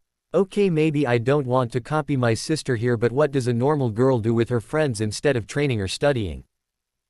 I think I remember a lot of civilian girls love to go show. Oh no. Hanabi thought, finally having a decent idea, only to finally focus back on the real world and notice Moegi was looking at a book that she thought to have hidden away in a secret seal on her bed. What did you find? Hanabi asked the girl, who looked up to her from looking the outside of the book over. Oh, sorry, I just found the scroll underneath your pillow and got curious. Moegi told the girl honestly, for while Hanabi thought that she put it away, it turns out that the girl forgot to do so when she nearly got caught during her private time by her sister. That is nothing, just a book I was reading last night before bed too, calm down. Hanabi told the girl, trying her best to not blush at being so close to getting her and her clan's secret habit caught. So you like reading too? Moegi told the girl, happy to find another person that read as a hobby. She then opened the book up before Hanabi could stop her and began reading. Soon after, her face turned bright red when she realized what kind of book it was. Please don't tell anyone. Hanabi asked the girl, blushing a bit at being caught.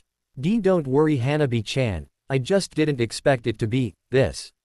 Moegi admitted, leading to an awkward silence between the two of them. How about we go shopping now that you have explored around here? Hanabi asked the girl, trying to get them away from the subject. Yay, let's go. Moegi agreed, hoping to get away from it as well. Outside of village. Why the fuck are we wasting time here now? These bastards aren't worshipping Jashin-sama, Hidan complained. This will be the last one before we reach our true objective. The head monk here is worth a lot, Kakuzu told his partner simply. Besides, I am sure there will be lots of monks here for you to show your god to. He added to appease the man.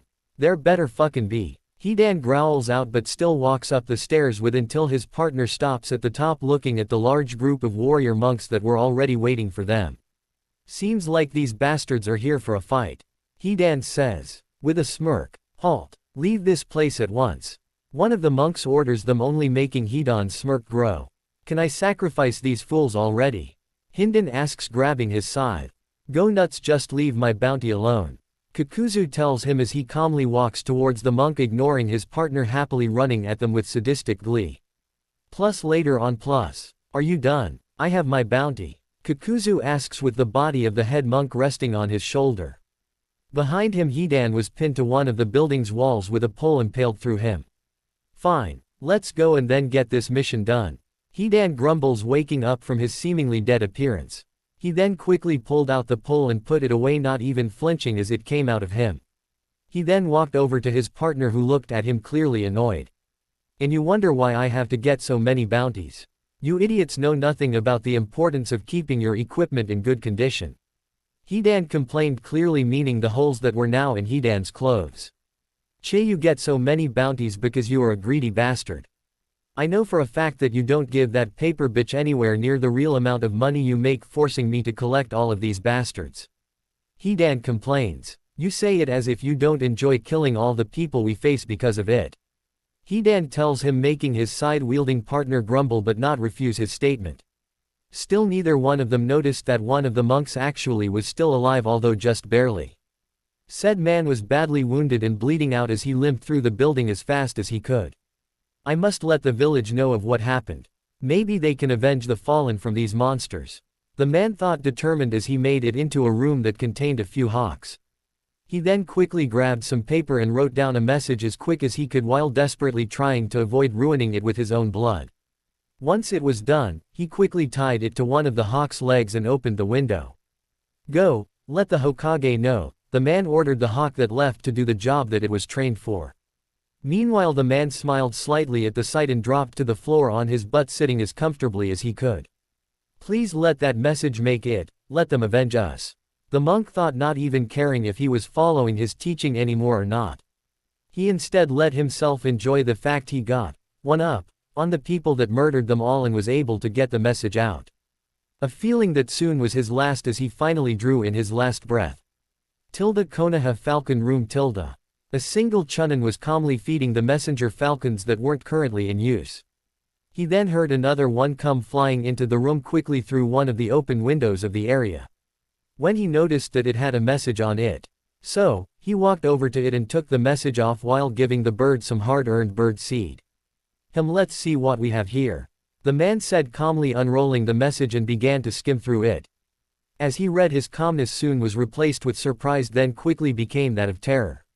He then quickly ran out of the room and went as quick as he could to the Hokage's office. Hokage-sama, the temple has been attacked. The man called out as soon as he entered the room, not even bothering to knock. What? Tsunade asked, shocked only to be handed the note by the man. Bring me Team 11 and tell them I want them ready to be deployed yesterday. Tsunade ordered her Anbu, who quickly did just that. I just hope that things aren't as bad as I think they are. Tsunade prayed, having a feeling that there wasn't going to be much to save if it was bad enough that the warrior monks couldn't handle it. Orochimaru's lair. Orochimaru was sitting calmly on a throne watching as several of his more disposable ninja were currently fighting Sasuke, who was currently able to defend from all of them even as they tried their hardest to kill them. Soon enough though, Sasuke seemed to grow bored of just being on defense and quickly dispatched of all of the ninja without a moment of hesitation.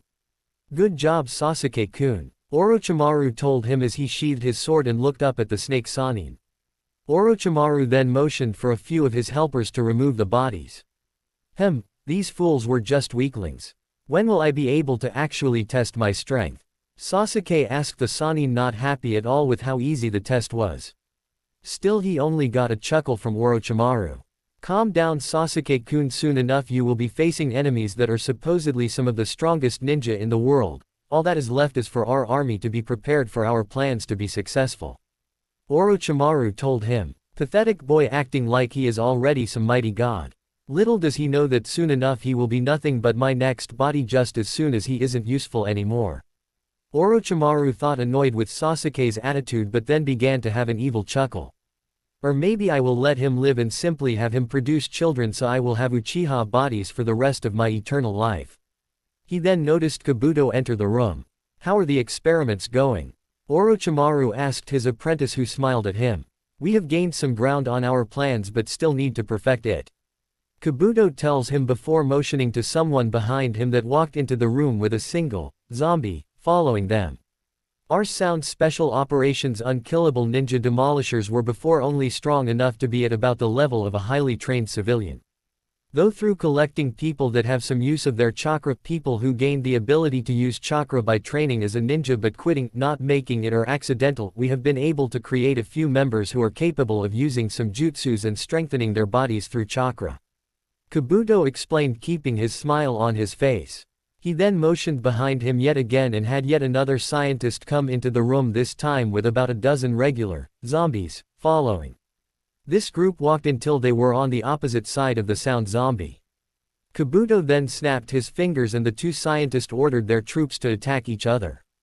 This led to the sound zombie being able to easily demolish the attackers while taking only minor damage from them. Orochimaru simply smiles at this demonstration. Soon I will have the perfect army and no longer need to have this next to useless village, following my orders. Actually they can stay so long as they become the next generation of fully controlled soldiers. Orochimaru thought with an evil laugh. After all, he was the one who spent some time making sure each of his followers thought he cared for them in some shape or form. That way they would be less likely to doubt him when he uses them for all they are worth. He only lets them find out how he truly felt about them when he disposed of them in some shape or form. Good job, Kabuto-kun, though the name will need work. Orochimaru tells the boy, who seems to get annoyed at this for a second before letting it pass. Chapter 52. Training Ground, Naruto, Kakashi, Yamato. At the training ground, Naruto and his clones were still hard at work trying to cut the waterfall in half and surprisingly were making some progress. Though this was more than likely due to him spending a decent amount of time working with the element through his previous training. Currently both the original Naruto and all of his clones were all working with their shirt and pants off due to the fact that the wet shirt quickly was getting annoying. In fact, the only reason they still had boxers on was simply because Kakashi threatened that they would leave him to have to figure it out with no help if he took them off. Do you think he will manage to do it today? Yamato asks Kakashi after glancing up at his progress from his book. A book he was now thankful to have brought due to not being able to focus on meditating anymore. Probably not, but knowing Naruto he probably won't stop until he does. Kakashi told him, not even bothering to look up from his book. Oh yay, Naruto, remember to change out your clones every now and then. Then your next set will retain the progress of the previous. Kakashi called out to Naruto, who did just that. Seeing this, Yamato didn't say anything else but instead watched Naruto for a bit, noticing that he created an extra clone for some reason that ran out of the training grounds before he went back to work. I wonder what that was about. Yamato thought, slightly curious, but didn't ask the blonde. If he was to have asked, he would have gotten the simple answer of the fact that Naruto is still caring for others even while he was focused on training. 4. The clone was sent out to let each one of his girlfriends know where he would be for a decent while in case they needed him for some reason, and to also let Haku know so she wouldn't make food for him and have it go to waste. A tip that he needed to give the girl, seeing as just like Kakashi thought he had no plans of leaving the training ground until he got it down. Or at least until he was needed for something by either the girls or by Tsunade. After that clone was sent out, Naruto continued to work on his project with the clones throughout the rest of the day while replacing his clones every hour or two to get the progress they made as well. Still, soon enough the sun was going down and he still wasn't there yet. On the bright side though was that he would occasionally partially stop the water, making him feel that he was truly close. Hokage Tower. Team 11 were currently in Tsunade's office after literally rushing to get their gear ready as fast as they could. They still had no idea why they were being called, but knew whatever it was clearly was very important. A fact that was made even clearer when they saw just how serious she was. Asuma, I have called your team to look into a distress message we received from the Fire Temple. Tsunade told the man, who looked at her shocked. Someone attacked the temple? He asked in utter shock. Yes, it seems a duo of strong ninja attacked the temple, and the message only warns of them, making me dread that the worst outcome has become of them. So, you are to go see if you are capable of helping the temple, or to take care of it if my fears are correct. Also, if you meet these ninja you are allowed to attack to kill, but be warned that they are at least AS rank ninja according to the message. They are both wearing black cloaks with red clouds on them, and one of the men has a large scythe as his main weapon, though it is unknown where they have went. Proct with caution, Tsunade told them. Hi Hokage-sama. They all mutter before quickly leaving her office and speed off to the village's gate, hoping there would be something to help when they reach the Fire Temple. Damn it, please don't let it be the Akatsuki. If they are moving now, then this world just got a lot more dangerous for everyone, especially Naruto. Tsunade thought, making a mental note to contact Jiraiya about this as well. Team 11 After leaving the village, Asuma quickly began running towards the temple as fast as he could, leaving his partially surprised team to have to catch up. Though due to knowing their leader they couldn't blame the man. Sensei, is there any reason for these people to have attacked the temple? Shikamaru asks. No, There is nothing there I could think of anyone going through great lengths to get, unless. Those bastards. Asuma growls out. What's wrong? Ino asked concerned. The lead monk there has had a bounty on his head for a while, but he was so strong I never thought anyone would ever risk facing him for it, let alone facing all of his disciples just to get it. Asuma told them honestly, hoping that he was wrong about what he assumed the reason. What? Ino mumbles out, surprised seeing as she never heard of a bounty hunter willing to go through so much trouble for someone that in her eyes never did anything wrong. Let's just hope we aren't too late then. Shikamaru tells them. Then they all continued on full speed, hoping that there would be someone or even something to help when they reached the temple. Fire temple. When the group reached the area, what they saw stunned and horrified. For all around the temple was signs of the battle and sadly the bodies of the monks all around. A sight that made Ino gasp and just stare at the brutality, just like Choji was. Asuma was gritting his teeth, clearly furious, and Shikamaru was looking a bit stunned but was trying to keep himself focused. See, come on, we need to see if there is anyone to help. He told the group, who partially got shook out of their funk and agreed with him. They then went along with the plan while Asuma was trying to push aside all of the memories of the place he trained at. As they walked through the area, they found most of the monks were already gone, but surprisingly did find a small group of younger monks that were already working on trying to move the dead to an area where they could be properly taken care of. Thank Kami, there are some survivors. Choji sighed out, happy that at least they found a few people alive even after this horrible event. Course, one of the monks just looked at him, clearly ashamed. Yes, but that is only because we weren't strong enough for the group to let us join to protect our home. They forced us into a secret room of the temple and sealed the door with a seal, making it impossible for us to leave until the chakra ran out, and when it did they were already all gone. The monk told them. Asuma then walked to the man and put his hand on the monk's shoulder.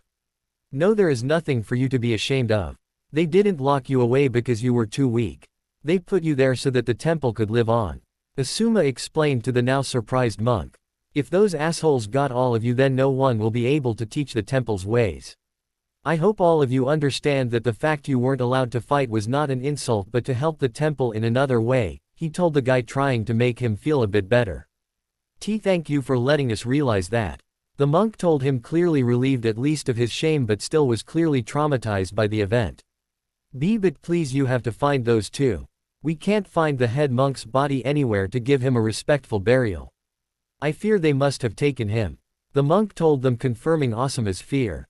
Don't worry, we will find them. He told the monk, determined before their group left the temple grounds, leaving the monks to do their work while they finished their mission. Asuma-sensei, is it wise for us to attack two high-level ninja we know nothing about? Shikamaru asks, knowing that in a way their mission could be taken as to hunt said ninja down. He just didn't know if they were prepared to fight ninja at that level. Sigh, I know it's dangerous to go into this fight pretty much blind, but I just have to get revenge for what these bastards did. If all of you don't feel confident in being able to fight he began, knowing it is kind of unfair to force his team to fight ninja that seemed to be at S rank when all of them were B or a rank at best. Sensei, we are a team. If you run into a fight, then we will support you all we can. Ino told him confidently. For even though she felt nervous about the fight, they were strong as a team with how well all of them molded together. Besides, if he tried to go by himself he would more than likely die, and they all cared for the older ninja. Hearing this, Asuma looked at each of his students and saw the confidence in their faces.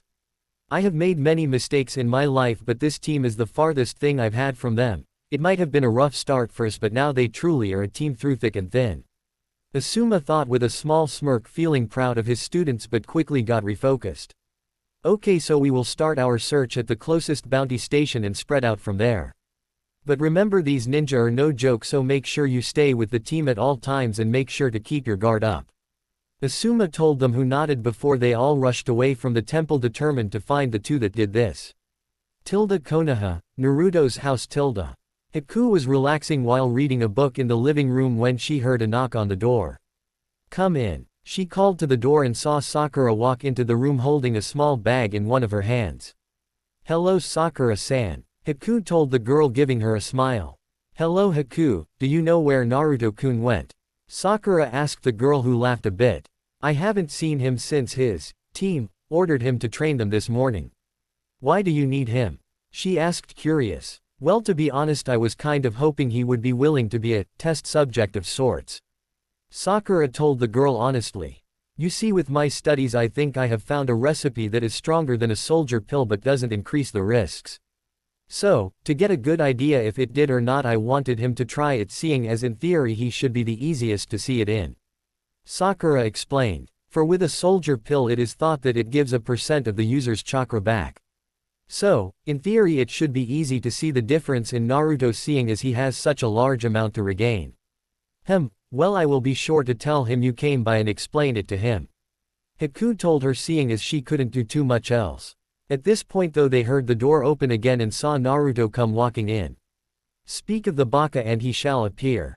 Sakura muttered mentally, laughing at her own joke. Perfect, just the man I was looking for, she told the blonde after getting over her own joke. Sorry Sakura-chan, I am only a clone. In fact I came to let Haku-chan and the others know where I am if they needed me. For currently the real me is working on a really important project with Kakashi-sensei and Yamato-sensei in Training Ground 18. Naruto told them. Note, I don't know if they ever mention where they did this training, and really it isn't important anyways. Oh, okay then. Thank you for letting me know. Haku told the clone, happy to see that Naruto was thinking about them even while he was doing one of his other loves, training. Both girls then watch as Naruto waves goodbye at them and then poofs out of existence.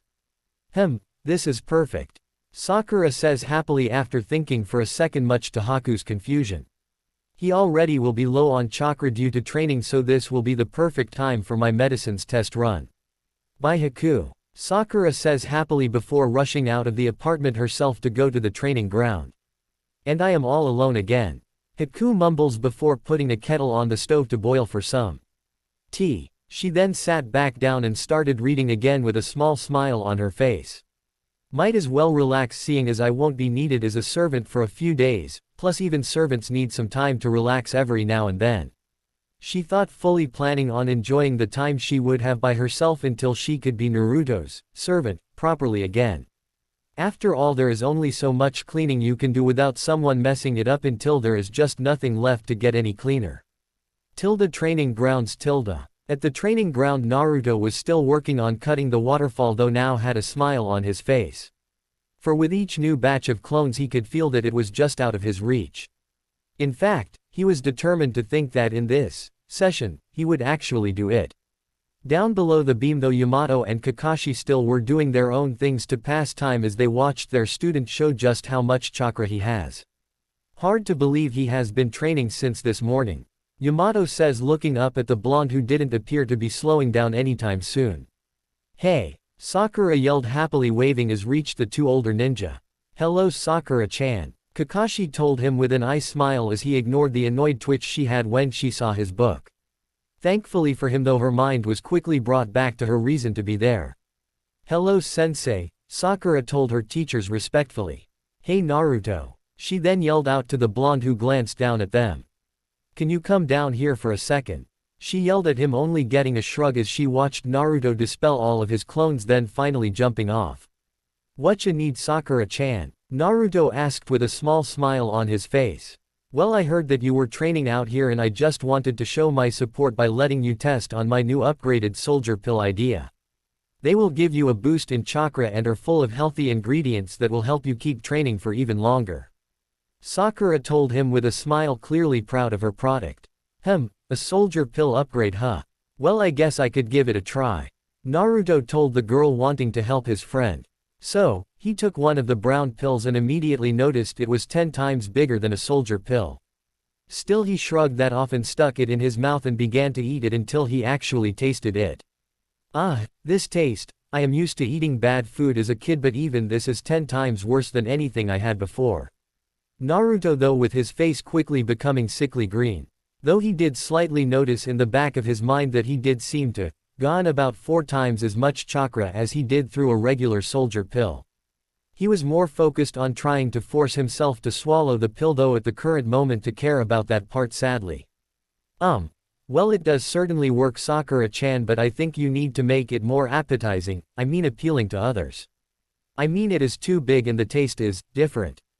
Naruto told the girl, not wanting to completely insult the product that she clearly was proud of. Okay, then I will work on those points then. Though I am glad that they actually work.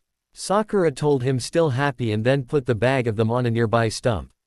Tell you what. As a reward for being my test subject, I will leave these with you, that way you can keep training the night away. Sakura told him, failing to notice how green he got. She then turned to her teachers. But before I go, do you guys want to try one? She asked them, almost pleading to get more test subjects. Sadly for the girl, both of them noticed Naruto's face and knew that there was no way they would let themselves taste something that bad. No thank you, Sakura-chan, we wouldn't want to waste them. Kakashi told her, trying to find an actual decent lie to tell the girl. After all, we both have our stores of chakra full. He explained to her. I guess you are right. It's not healthy to take medicine you don't need or to overfill your chakra coils.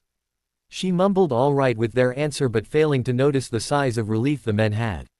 Well, anyways, have fun training, Naruto-kun. I am gonna go work on the ideas you gave me. She told Naruto, then walked away from the group with a smile on her face. Course, as soon as she left, Naruto quickly ran to the lake the waterfall was feeding and began to drink the water until he felt he washed as much of the taste as he could out of his mouth. I love that Sakura-chan is willing to help out her friends so much, but this help is going to be the end of me. Naruto thought, looking at the bag of upgraded soldier pills like they were a beast that was just waiting to come get him. Anyways, Naruto, Kakashi said, getting his attention. Now that you have tried Sakura-chan's upgraded soldier pill, it is time to get back to work. He told the blonde, pitying him a little bit for having to try the medicine, but they still had work to do. After all, he needed to have at least one strong jutsu to use when the Akatsuki came for him. Oh, and to motivate you. If you don't finish it before the sun completely sets, then I will have to make you take one of these soldier pills before you continue, so we don't risk chakra exhaustion. Kakashi told him, pointing at the bag Sakura left. But I would still have plenty of chakra. Naruto told him, but got an eye smile in response. Just to be on the safe side though, now if you don't want to risk having another, you better work hard instead of trying to talk me out of making sure you are safe. Kakashi told him, making the blonde glare at him but still head back up to work. Course, Kakashi could still hear Naruto cursing his name under his breath as he did. I guess I should thank Sakura later, she gave me some impressively strong motivation. Kakashi thought, mentally laughing at the blonde's reaction to said motivation. Kakuzu and Hidan. The two Akatsuki members were currently walking calmly away from the bounty office they exited just a few minutes ago. There, you got your shitty money, now can we get this mission over with? Hidan asked, annoyed, ignoring the ki coming off his partner. Never call money shitty or I will kill you. Kakuzu told his partner, then was slightly surprised to find that his partner suddenly stopped mid-step for some reason. Course, he couldn't think about it for long due to having to quickly jump a few feet back to avoid a blast of water that slammed into the ground he stood before. Before he could retaliate at the person that attacked him though, an earth wall sprouted out of the ground in front of him. Meanwhile, his partner was glaring down at the black substance around his feet that was preventing him from moving. Though before he could struggle too much, he sensed an attack coming and saw Asuma running at him. Asuma had a trench knife out that was coated in wind chakra. Said knife easily hit its mark and cleanly cut Hidan's head right from his body.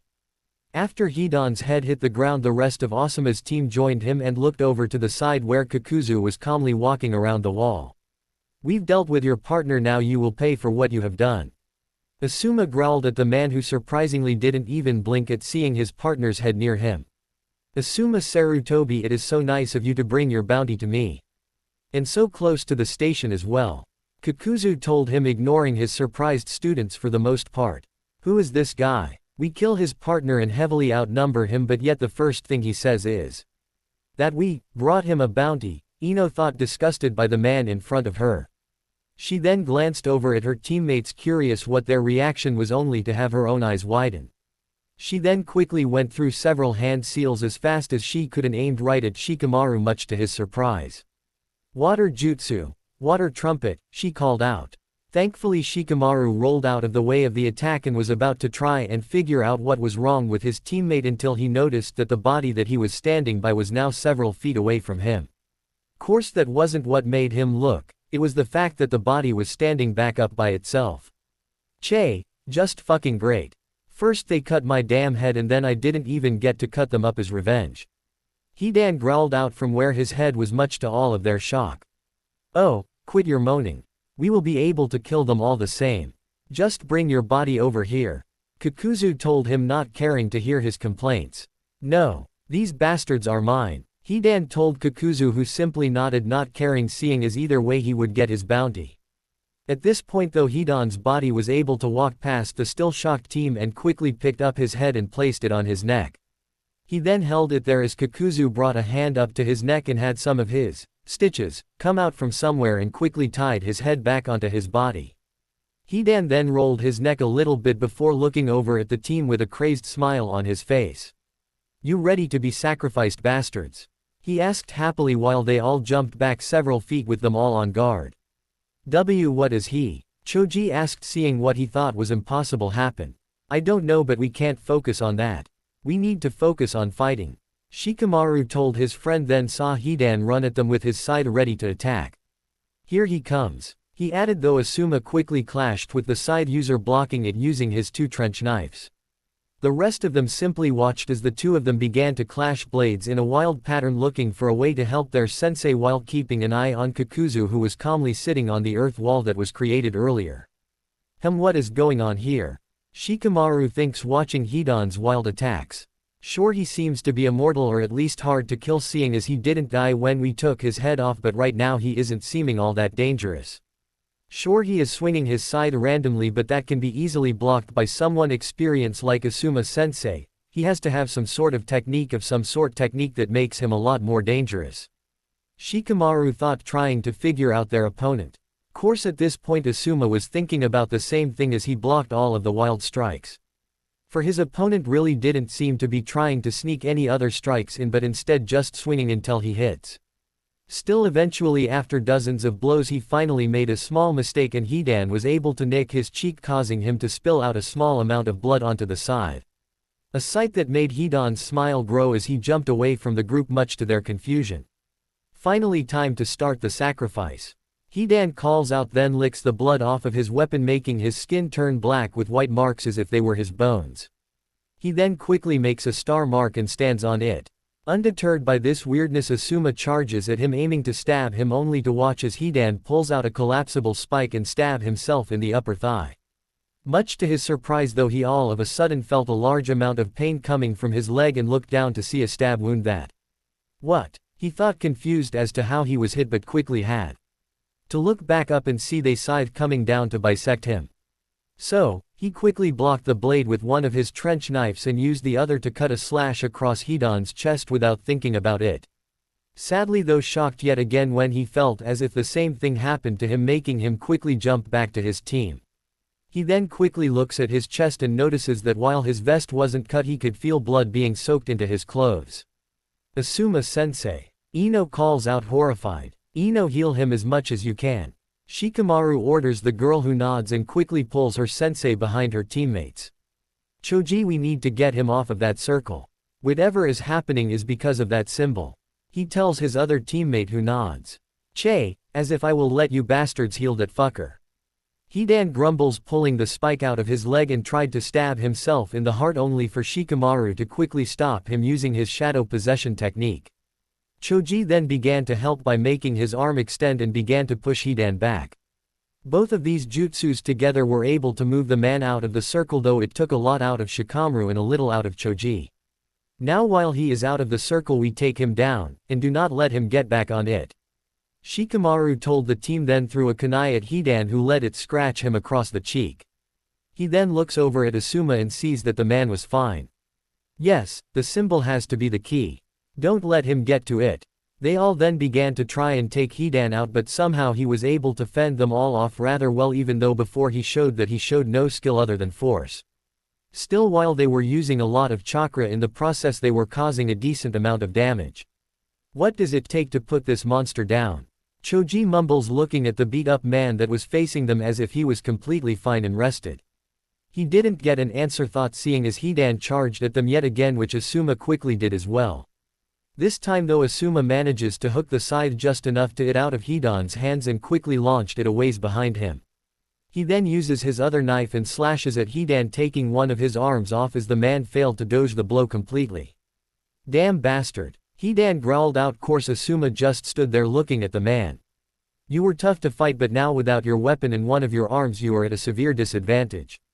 I suggest you surrender. Asuma tell the man, having no desire to cut the man into pieces until he found a way to kill him, even if he did kill his mentor. Meanwhile his team was standing around the area, clearly tired but ready to fight in a moment's notice. As if I would ever surrender to you fucking shitwads. Hidan growled at them before using the one hand he had left to pull on a chain that was in his sleeve. Asuma then looked behind him and saw that the side was coming at him fast. So, he quickly dodged to the side but failed to notice the smile on Hidan's face. Everyone then heard the sickening sound of flesh being cut and see Hidan with his own side sticking in his chest. Cough. They all heard soon after and quickly looked at Asuma, who now had a lot of blood on his chest and around his mouth.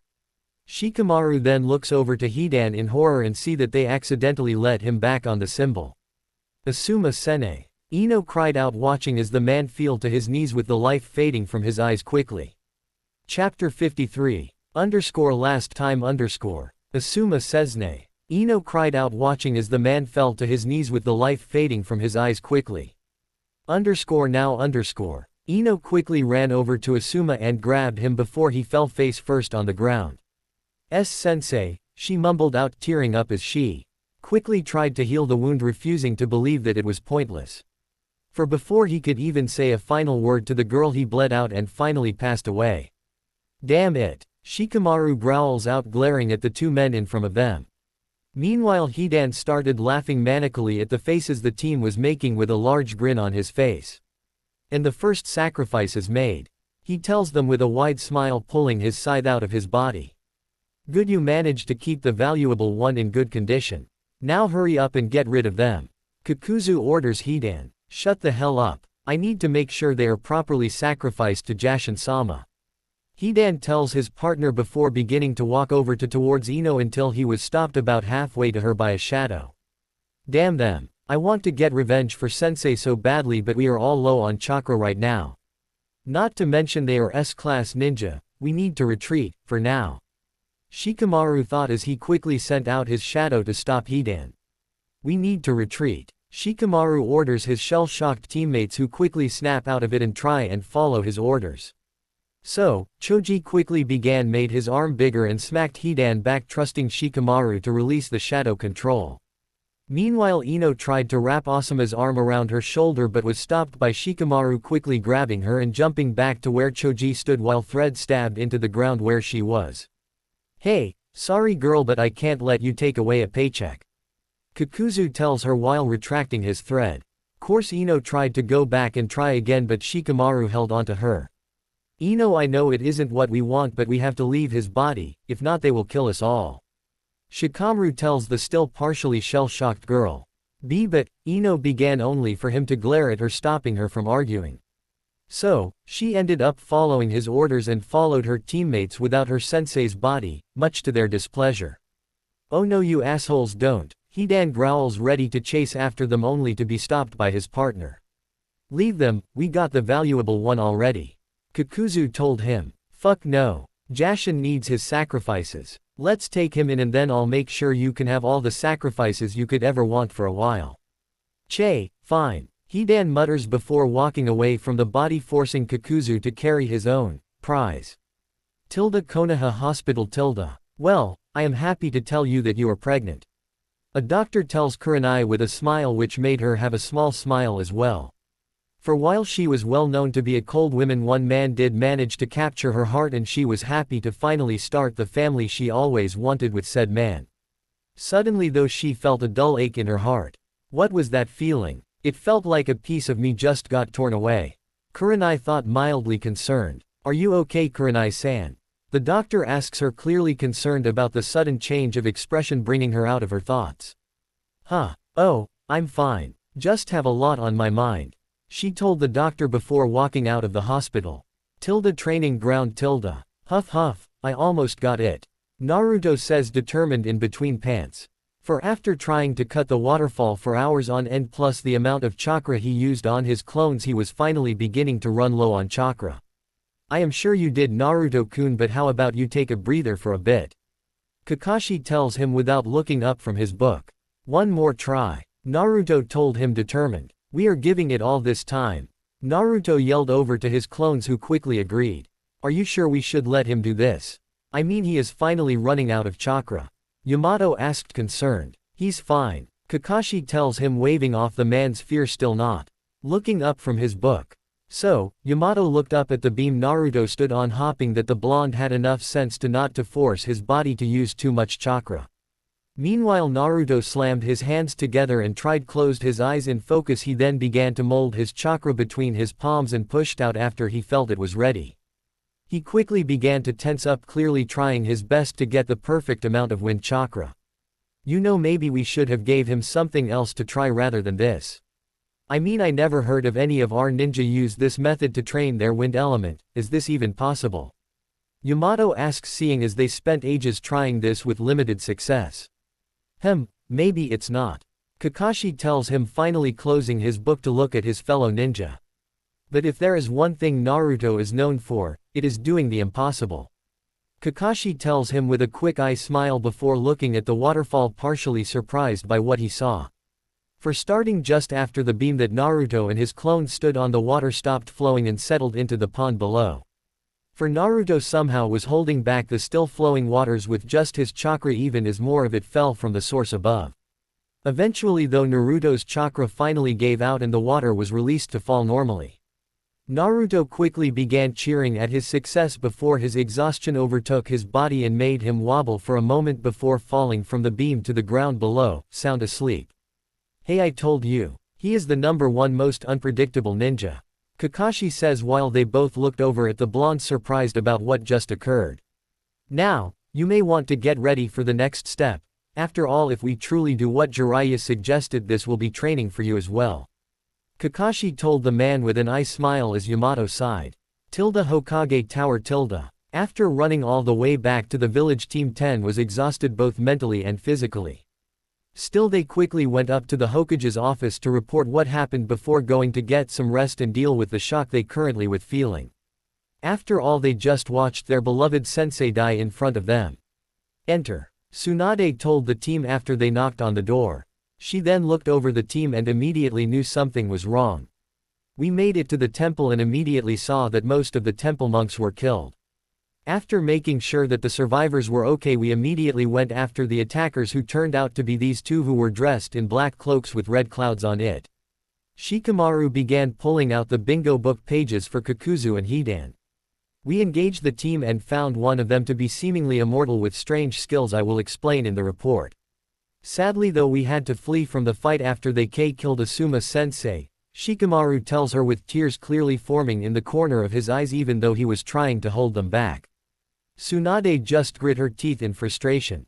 So, they finally are coming after Naruto, and they already killing my ninja. She thought angrily. Plus it didn't help that the ninja they killed not only was one of the stronger ninja but was also related to her late sensei. I see, all of you go get checked on by the hospital and take some time to recover. I will let Asuma-san's loved ones know the bad news, and I will send out recon teams to keep an eye on the enemy for now. Tsunade told them, shocking the team. What, but we need to make sure they pay for what they have done. Please let us, Ino complained, wanting to make sure Hidan got what he deserved. And he will, but I can't lose more of my ninjas simply because they were too focused on revenge. Let us gather more information for now. Tsunade told her with a glare. But, understood Hokage-sama, Shikamaru told her, cutting off Ino. He then forced his team out of the room and began walking out of the tower with them following soon after. Shikamaru-kun, why didn't you agree with me? We could have got her to send us after him again. Ino complained. We can't let that jerk just leave after killing sensei. Choji told him as the normally kind, large, man was for once clearly furious. I am just as upset as you two are, but Hokage-sama is right. We are all low on chakra and need to rest up after the mission. If we went now, not only would we not be able to defeat them, but we would more than likely end up dying instead. For now, let's listen to her, and then when she sends out the team, that we will be able to join and make sure they get what they deserve. Shikamaru told them, clenching his fist in frustration. Thankfully though he was still able to think through the blinding rage he felt. Understood. Ino told him quietly. Not completely happy but at least understood why they couldn't go right away. Training ground. After 2 hours Naruto finally woke up from his unplanned nap. My neck. Naruto complained, rubbing the back of his neck which currently felt extremely sore for the blonde. Well, falling on your head after using too much chakra will do that. Kakashi told him with an ice smile, causing Naruto to glare at him. And you couldn't have caught me or at least move me, so I am resting somewhere at least a bit more comfortable. Naruto asked him as both of his senseis walked over to him. Of course not. If I did, how will you learn your lesson? Kakashi told him simply and mentally laughed at the glare the blonde gave him. Ass, Naruto muttered out. Anyways, now that I finally managed to cut the waterfall, what is the next step?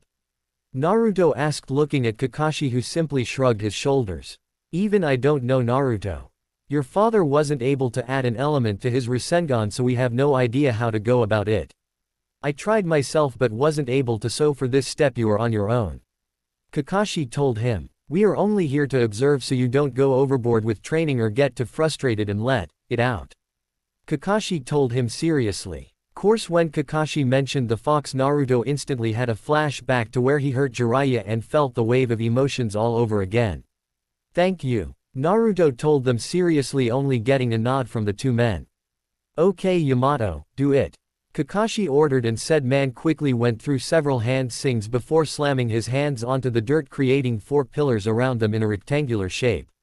All ready. Yamato tells them, getting a nod from Kakashi. Okay Naruto, summon some clones and get to work.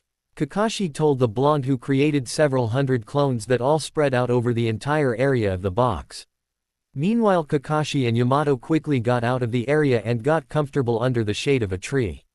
Soon after, Yamato got down on one knee and held an arm out, braced with the other.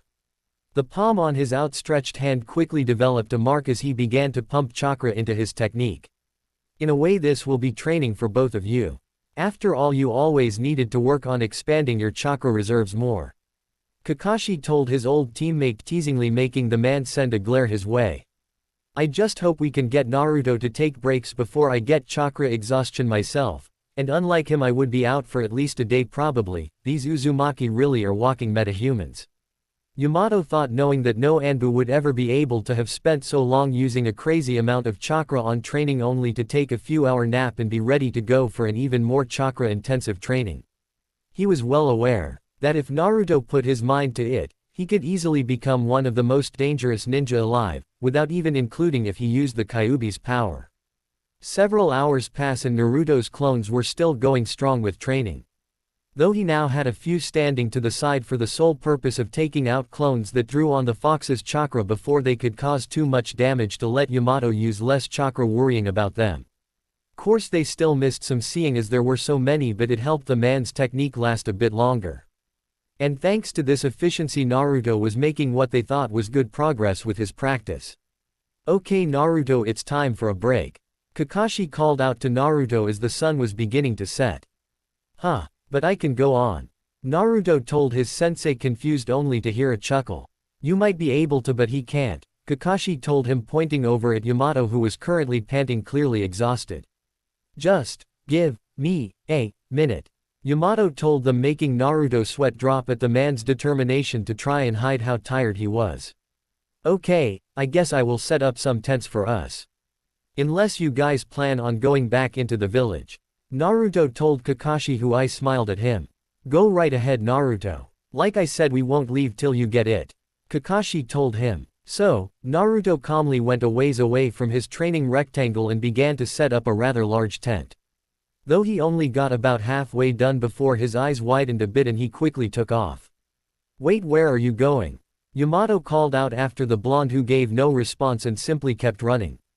Plus a little while before while Naruto was busy training with his other clones, the ones on the side were left little to do but think while they watched their fellow blondes train till they died. From their chakra being used up or from them having to kill a cubified clone.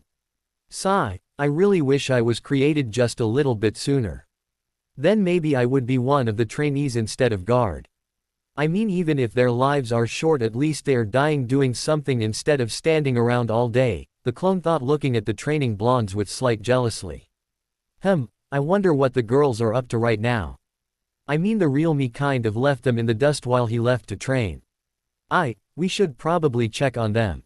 Clone Naruto thought with a smile as he created another clone that he quickly trades places with the clone that flipped him off before accepting his fate. Now let's get started. Clone Naruto mumbled out, running away from the training ground with Kakashi, Yamato and the rest of the Narutos, ignoring his leaving. Soon after Clone Naruto reached the village again, he quickly created several more clones. One to go to each girl minus Ino, who he decided to visit himself. So, he quickly scanned the village for her chakra and quickly sped off. She seems to be close to the tower. So, I guess her and her team either just came back from a mission or are heading out to one. Clone Naruto thought as he looked at the tower where he could feel his girlfriend was. Though he chose not to enter himself and instead decided to wait on a nearby rooftop for her to come out, even if it was exactly what he wanted to avoid by doing this in the first place. His peaceful waiting soon became concern when Ino walked out of the tower, clearly depressed for some reason. One of the Harems is having some serious problems. I think I should let boss handle this, he thought before quickly dispersing into a cloud of smoke. Plus current time, real Naruto plus. As soon as Naruto left the training ground, he rushed towards the village as fast as he could while going over the clones' memories in more detail. What is going with her, and her team for that matter? They look so upset that it clearly has to be something bad. I mean, I haven't seen people so depressed since, well, me. Naruto thought with a frown on his face. He knew he would have to explain to his senseis later, but for right now that was the least of his concerns. Instead, he focused in on making sure he caught up to Ino's team to see if he would be able to make them feel better, and more importantly his girlfriend. Luckily enough for him though, they were walking away from the tower, making it easy enough for him to find them. Hey guys, what's wrong? Naruto asked the group as soon as he found them. We just had some bad news, Shikamaru told him, not wanting to explain it. Yay, some real bad news, Choji agreed sadly. Oh, well, how about I treat you guys with some calming tea? Naruto offered, feeling a bit awkward seeing as he hasn't had much experience in comforting people. No thanks, Choji and Shikamaru told him almost instantly. Though Ino seemed hesitant before finally giving her answer. Sure Naru-kun, let's get some tea, Ino told him with a small smile that even Naruto could tell was fake. Okay, let's go, Naruto told her with a small smile on his face. And hopefully I will figure out a way to make you feel better, he thought as he began to walk away, only for Shikamaru to grab onto his arm. Naruto, I know you are only doing this to make her feel better right now, but if you plan on using her broken mindset for your advantage, I will make sure you regret it, Shikamaru told him, completely serious, with Choji nodding behind him. After all, he knew that it was possible for someone to take advantage of Ino in her weakened mindset if they truly tried. Something that her brothers wouldn't stand to let happen. I wouldn't think of it, Naruto told them, completely serious, looking directly into Shikamaru's eyes until said man sighed and nodded. He then let go of Naruto and let him walk away. I hope that Naruto is able to help her feel even a little bit better. She always has been the most emotional of the three of this, well, most the time, Shikamaru thought before briefly remembering all the times Choji showed just how much of a softie he was. So, while I know both me and Choji have our own ideas to try and cope, I don't think Ino ever thought of one while she was in her fangirl stage, Shikamaru thought with a frown. After all, they were told about having to possibly face losing close friends and family while in class. Only those of them that were serious about their careers actually took their tips to heart. Naruto plus Ino _ After they left the team, Naruto quickly brought Ino to the closest tea stand he knew was good and got both of them cups of tea to go. He then continued to walk, much to Ino's confusion, though she still followed. Naruto only stopped when they reached a bench in the park that was far away from anyone else currently there. They then sat down on a bench and simply enjoyed their tea while Naruto tried to figure out the best way to bring up her problems. So what happened to get you so upset? Naruto asked Ino, who just looks down at her cup for a moment. We were on a mission to figure out what happened to the temple where we found out that they were attacked. Thankfully the remaining monks were able to give us enough information for us to find the enemies. So, we left the temple to hunt them down and soon found two weird-looking missing nin who were mainly hidden in black cloaks that had red cloud light prints on them.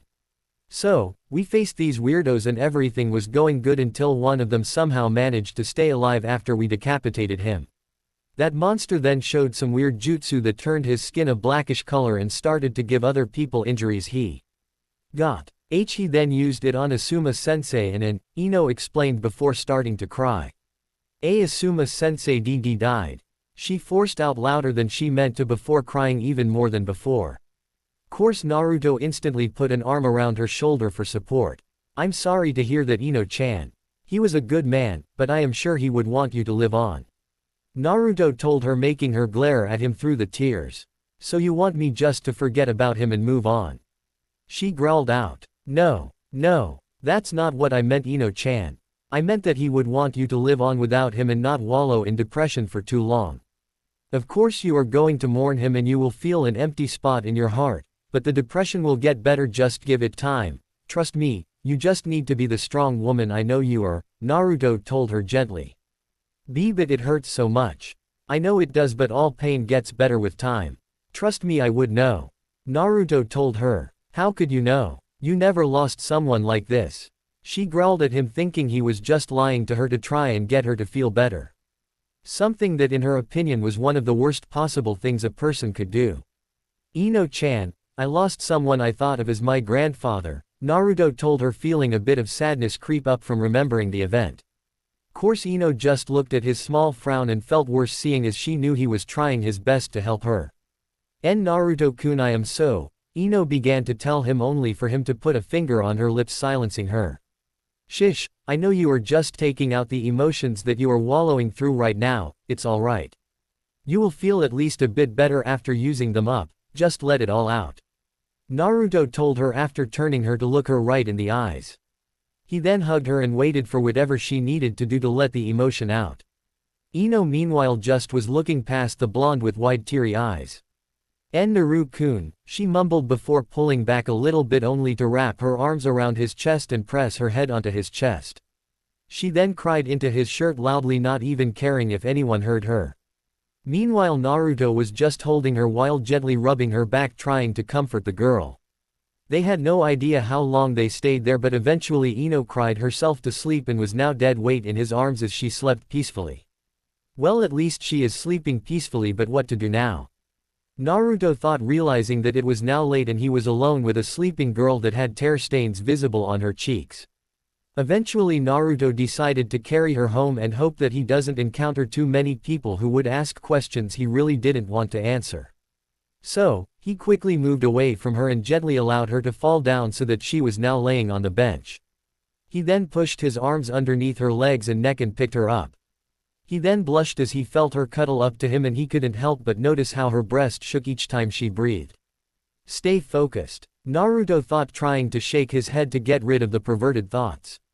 Finally, after partially succeeding, he began his trip to her, where he knew her house was, trying his hardest to avoid as many people as possible. Ino's house. Finally, Naruto thought in relief as he made it to Ino's house and thankfully didn't have to explain why he was carrying a sleeping girl. So, he quickly opened her door, which thankfully was unlocked, and walked into the house. Naruto then quickly glanced around until he found what he assumed was the living room and walked over towards the couch with a smile on his face. When he reached the couch, he gently put her down on the couch and looked at her as she continued to sleep. Good night, Ino-chan. I hope you feel better. Naruto whispered to her before giving her a gentle kiss on the forehead. Hem, a voice fake coughed behind him. So, he quickly froze in fear, feeling killing intent directed at him. So, he slowly looked behind himself and saw Inoichi and his wife glaring at him. I can explain. Naruto began to say, only to notice Inoichi's hand begin to head towards his kunai pouch. He then quickly decided to cut his losses and ran out of the house. Oh no, you don't. Inoichi mumbled and quickly chased after the blonde. Meanwhile, his wife left the chase to him and instead walked over to her daughter and placed a hand on her head. She then did a quick scan of her memories and couldn't help but smile a little bit. He actually was trying to help her deal with her sadness rather than being the one to have caused it. Maybe the fact he has a harem doesn't make him a complete perverted slob. She thought before hearing the chase that was still going on. Maybe I should stop the chase seeing as he really hasn't done anything wrong. It is better if he has a fear of upsetting us in the future. She thought with a mental chuckle before finally picking Ino up and brought her to her room and tucked the tired girl in. Chapter 54. Training Field. How are you holding up, Yamato? Kakashi asks his friend, who seemed to be even more pale than normal. I'm fine. Yamato tells him, clearly feeling some stress from holding up his jutsu again. For as soon as Naruto got back he was raring to go for another session of training. Thankfully though they managed to talk him out of it just enough that they were able to get some sleep. Course that only was until the sun started rising, for as soon as the first rays of sunlight woke him up he quickly woke them up due to it being morning. Since then they spent several more hours watching the blonde train with even more clones, clearly determined to get this jutsu to work. They didn't know why, but this increased enthusiasm was clearly putting a lot of stress on Yamato. Something Kakashi yet again felt bad for, seeing as the man was the only one able to use the jutsu and he could only be the moral support spotter. I need to get this jutsu down. If this really is going to be my trump card against those bastards, then I need to be able to use it. I mean, if they were able to kill Asuma-san, then I need to make sure that I have something that can kill those bastards. For Ino-chan and Konohamaru. Naruto thought, determined to have this jutsu in his pocket, for when he hunted down the bastards that caused his precious people so much pain. And while he knew he was strong, even he didn't expect to be able to face two S-class ninja, especially when they were dangerous enough to take out one of the village's strongest. With that in mind, Naruto refocused and fully planned on training all day long, well, as long as Yamato was able to hold up for Kurenai's home. Okay Shikamaru, you can do this. You were the leader of the team, meaning you had to be the one to do this. Shikamaru thought, for he was one of the few people in the village that actually knew of the fact that Asuma was actually off the market. For while he may not have been a widely hated ninja such as Minato Namikaze, he still was well known. Not to mention the fact that Kurenai wanted nothing to do with the publicity she would get from dating one of the main members of the Sarutobi clan. So, instead of letting someone else know to tell her while he grieved, he forced himself to come to her house and tell her himself, thinking that it was his duty. With that in mind, he steeled his nerves as much as he could and knocked on the door. Hello, Kurenai said as she opened the door. Oh, Shikamaru-kun, what can I do for you? She asked him with a small smile. Hey Kurenai-san, do you mind if I come in? Shikamaru asked, trying his hardest to not sound too depressed. Sure, she told him, already sensing something is wrong. Still, he walked into the home and saw that both Anko and Hinata sitting in the livening room. So, what's wrong, Shikamaru? Would it be possible to speak to you alone? Shikamaru asked, feeling a bit awkward. She simply shrugged and went into the kitchen with Shikamaru following, while trying to ignore the two girls sitting there looking curiously at him. Well, at least she has the two people that can comfort her, Shikamaru thought, knowing that they were two of the girls that spent the most time with her. He then refocused on Kurenai as he reached the kitchen. Kurenai, I felt I had to be the one to tell you this. Recently my team went on a mission that ended up going bad. Asuma-sensei tried his hardest to keep us all safe, but I am sorry to say that he didn't make it. Shikamaru told her, with a few tears escaping his eyes as well. He then watched sadly as Kurenai quickly processed what he told her and first looked horrified, then began to cry as well. Asuma-kun died, she mumbled, trying her hardest to force herself to realize that he wasn't coming back to her. After all, while they all knew that it was quite possible and tried to plan for it, is a lot different when it actually happens to you. While she began to process this, Shikamaru quickly gave her a hug, trying to comfort the woman as much as he could. I am sorry, Kurenai, he told her as she began to cry. Course at this point Anko and Hinata came rushing into the room as well to see why their friend was crying. He never will be able to see his child. Kurenai mutters out, feeling even more depressed while also shocking Shikamaru. She's pregnant. And because of us not being able to help him properly, he will never get to see their birth. He processed, partially freezing in shock due to this. Meanwhile Hinata quickly rushed towards them and tried to comfort Kurenai as well, while accidentally pushing Shikamaru a bit out of the way. Something that he wasn't complaining about, seeing as he really couldn't think of any way to help at the moment besides being there. Though he nearly jumped when he felt a hand get placed on his shoulder. So, he quickly glanced behind him and saw Anko looking at him with an expression he never thought he would see on her face. Don't blame yourself for this, Gaki, it happens. Now why don't you go try and get some support for yourself? I know you don't want to be anywhere around here after having to be the news bringer. She told him kindly, only getting a nod in return. With that being said, he walked towards the door planning to do just that. He only took the time to take a quick glance behind him, seeing Anko join Hinata in trying to comfort Kurenai. What do you know, she actually does have a soft side. Shikamaru thinks, partially surprised but thankful, seeing as he knew that the two girls would be able to support Kurenai more than he could at the moment.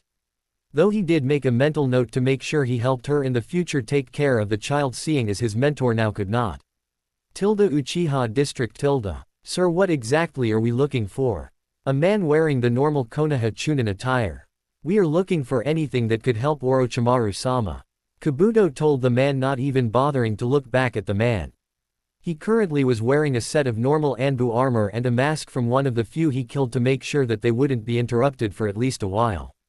Now keep looking around and let me know if that eye picks anything up. He ordered the man beside him. For said man currently had one Sharingan eye of the few they managed to collect as extra payment for helping Danzo. An eye that they were able to mutate enough that they now believed it would be more than capable of seeing any secrets the compound held. Yes sir, I won't let you down. The man told him, then slowly looked at each and every inch of the compound. And maybe when we find something, Kabuto-sama will tell Orochimaru-sama and I will get a reward. Or better yet, to maybe even be their partners. The man thought happily, hoping all the pain he went through was worth it. After all, the mutation process they put both him and the eye through were painful and didn't often involve any pain control other than being knocked out. Hurry up and find something here already. I have been around you for only a few days now and I am already sick of not only your personality but also by how much of a brown noser you are. I think I will offer to personally be the one to dispose of you when his usefulness is done. Kabuto thought, already planning several different deaths for the man, after slowly collecting the eye back, of course. He then began to think about the whole reason they were here in the first place, knowing that anything he walked by in the compound wouldn't be found by a regular pair of eyes. Flashback, Orochimaru's base. Orochimaru-sama, your body is beginning to deteriorate. I think now would be the best time for you to take your new body. May I suggest Sasuke-kun? His training has paid off and made him one of the best options we have for you. Kabuto told him. Now Kabuto-kun, we can't be too hasty when it comes to Sasuke-kun.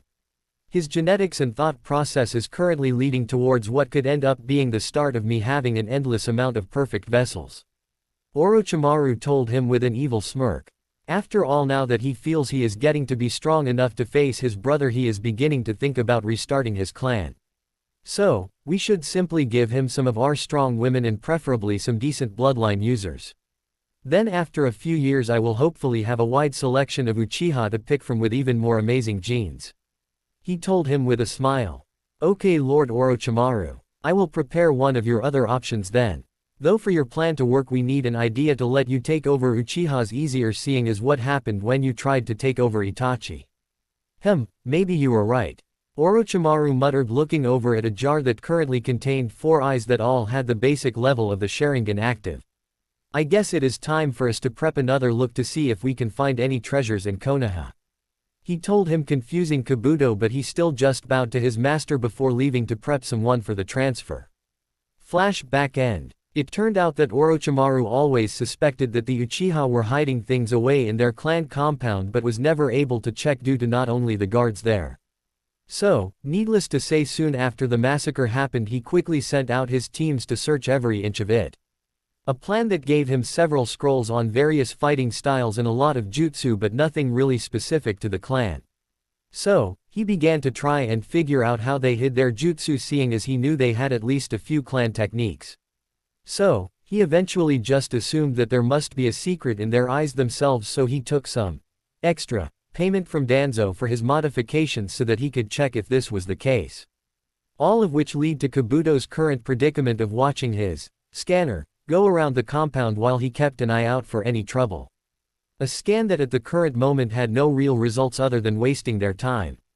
Eventually thought they found themselves in one of the buildings and Kabuto was actually the one that found a hidden panel in the ground that was sealed shut. A seal he quickly destroyed and called over his teammate. "What do you need, Kabuto-sama?" the man asked after rushing over as fast as he could. "Check this tunnel and see what you find." Kabuto tells the man, who salutes him and heads down the tunnel without even stopping to worry about any traps. Sigh. Well, I suppose if this idiot gets himself killed I will have a pretty clear path to collect his eye afterward. Kabuto thought, deciding to not care about the high chance that his idiotic teammate would die. "Sir, come down here," the man yelled up the tunnel, making his voice echo. "Well, I guess he didn't die," Kabuto muttered before walking down the tunnel slowly while making sure to keep a lookout for traps. Partially thinking that it was only dumb luck that kept his scanner alive. Still, when he made it to the end he was partially shocked at what they found. For the tunnel seemed to have led to a stone that to him had a bunch of jumbled up marks. "Please tell me you can read this and you didn't make me come all the way down here just to see the stone," Kabuto told the man, who nodded, clearly proud of this fact. "Well then, read it out for me," he told the man, pulling out a scroll. He then quickly wrote down each and every word the man said, keeping it as neat as possible while still making sure to keep the exact wording just in case it had a double meaning or code. He even went as far as showing his incompetent teammate just to make sure the symbols all matched up. "Okay, now were you able to read this entire stone, or is there more you can't read?" "I could read most of it but missed this tiny part here," the man told him, making Kabuto nod. "Okay, good job. Now let's get out of here before anyone finds us." Kabuto orders the man and they rush out of the compound and the village as fast as they could while remaining hidden from the censors. "Yes, I did it. I am sure that Lord Orochimaru will praise me for bringing such great news," the man thought with a mental smile. "Thank Kami, this mission is over. Now hopefully we can use this information to further our plans, and hopefully be able to take care of our biggest problems as well," Kabuto thought as they sped back towards their base. Plus several hours later. Lord Orochimaru, Kabuto-sama has just arrived from his mission. A random sound ninja told Orochimaru, who smirked. "Bring them in," he ordered, getting a simple nod. A few minutes later Kabuto came in with his teammate, who clearly was excited to inform him what they found. Course, before he could say a word Kabuto closed the door securely and activated a silence seal. "Lord Orochimaru, we have come back from our mission with great news," Kabuto's teammate tells him with a smile. "Through a secret passage in the compound there was a stone that only I could read. Don't worry though, we have written down everything it said," he explained with pride in his voice. "Ah, good to hear, show me," Orochimaru told them, and Kabuto calmly walked up and handed him the paper. They then stood there as he slowly read over the note. "Ah, finally we have the secrets we need to progress. Kabuto, prep a secure study for us to begin to work on a seal to counteract these jutsu," Orochimaru told him, clearly excited for his plan to begin to work. "Oh, and I think it would be wise to make sure we don't have many people who know these jutsu before we can fight them," Orochimaru told him with a quick glance at Kabuto's teammate, which was all the hint Kabuto needed to gain a sinister smirk as well. "Wait, what?" his teammate asked, shocked. Course he didn't get to question it for long, seeing as Kabuto quickly decapitated him with a chakra scalpel. His body then fell to the ground and quickly began to create a pool of blood while his head rolled a bit away from the body. "Now Kabuto-kun, make sure we don't lose that eye. We only have so many of those and we do know that it was mutated enough to be a perfect specimen," Orochimaru told him before walking out of the room ready to work. Kabuto followed a few minutes after leaving the body where it was for a random grunt to clean up, seeing as they got all that was important. "Soon my plans will be ready to proceed. Watch out Akatsuki, you are first," Orochimaru thought with a wide smile, thinking of how he would kill each of the members that have been trying to hunt him down ever since his failed body possession of Itachi. Next day, Orochimaru's base. After working a long night with Orochimaru on the things they found in the Uchiha compound, he of course was tired, but he still had a job to do. With that in mind he walked through the dark base to a jail cell. "Good morning Ikaru-san, how are you doing today?" Kabuto asked the man with a small smile. Course the man just spat in Kabuto's direction. "Fuck you and the rest of your damn minions," the man growled. Said man was a rather plain-looking person with dark brown hair and black eyes. He also was wearing a mostly red uniform and had a headband that seemed to have two stone-like marks on it. Currently though his uniform wasn't in the best of shape with several cuts and blood stains. Course the man inside of the clothing also seemed to be pretty injured as well. He currently even had a broken nose from a blow that hit him hard enough to knock him out. I will be sure to tell them of your displeasure. Kabuto clearly lied to the man with a smirk, knowing he was getting under the man's skin. But I promise that your trip here was needed, both for us and for you. Kabuto adds. Why the hell would I need to be here? Especially after your damn lackeys knocked me out. The man yelled as he looked up at Kabuto on his seat on the floor. Course said man would have gotten up to be right in Kabuto's face if he wasn't chained to the wall. Hey, well we heard from our spies that your days in your village were numbered anyways. After all, that old man of a cage finally realized a certain someone's involvement with trying to sell off secrets for an easy life. Kabuto told the man, who paled a little bit. What are you talking about? He asked Kabuto, trying to cover up his reaction. Nothing that affects you here. In fact, I came here with a proposition. Kabuto told him with the light of a light near him reflecting off his glasses. Come with me and help with a study we are performing, and we will let you join our ranks. Needless to say, this also means that you would have protection against any ninja that come for you. Kabuto suggests. After which Akaru sat for a moment thinking quietly before sighing and looking up to Kabuto. You have a deal, he told Kabuto, knowing that he really didn't have a choice, seeing as he doubted that they would just let him go anyways. Good to hear, Kabuto tells him before grabbing a key from his pocket and unlocking the cell door. He then walked slowly to the man and quickly attached a seal to the back of his neck. Finally, after the seal was activated, he freed Akaru from his shackles with conveniently the same key as the cell door. Now I have sealed off your chakra for the time being, simply for safety reasons. I promise you that as soon as the study is ready for you, it will be removed. Now if you would follow me. Kabuto told the man before beginning to walk away from him, not even caring that this left he back exposed. After all, he could easily free himself from anything using a few hits from a chakra scalpel. A preparation that turned out to be unnecessary, as Akaru knew he was pretty much screwed no matter what he tried. Instead, he just quietly followed Kabuto until they finally reached a simple room that basically had two tables. One big enough for any man to lay on that had straps installed. The other, which was much smaller and held a syringe of something and several kunai.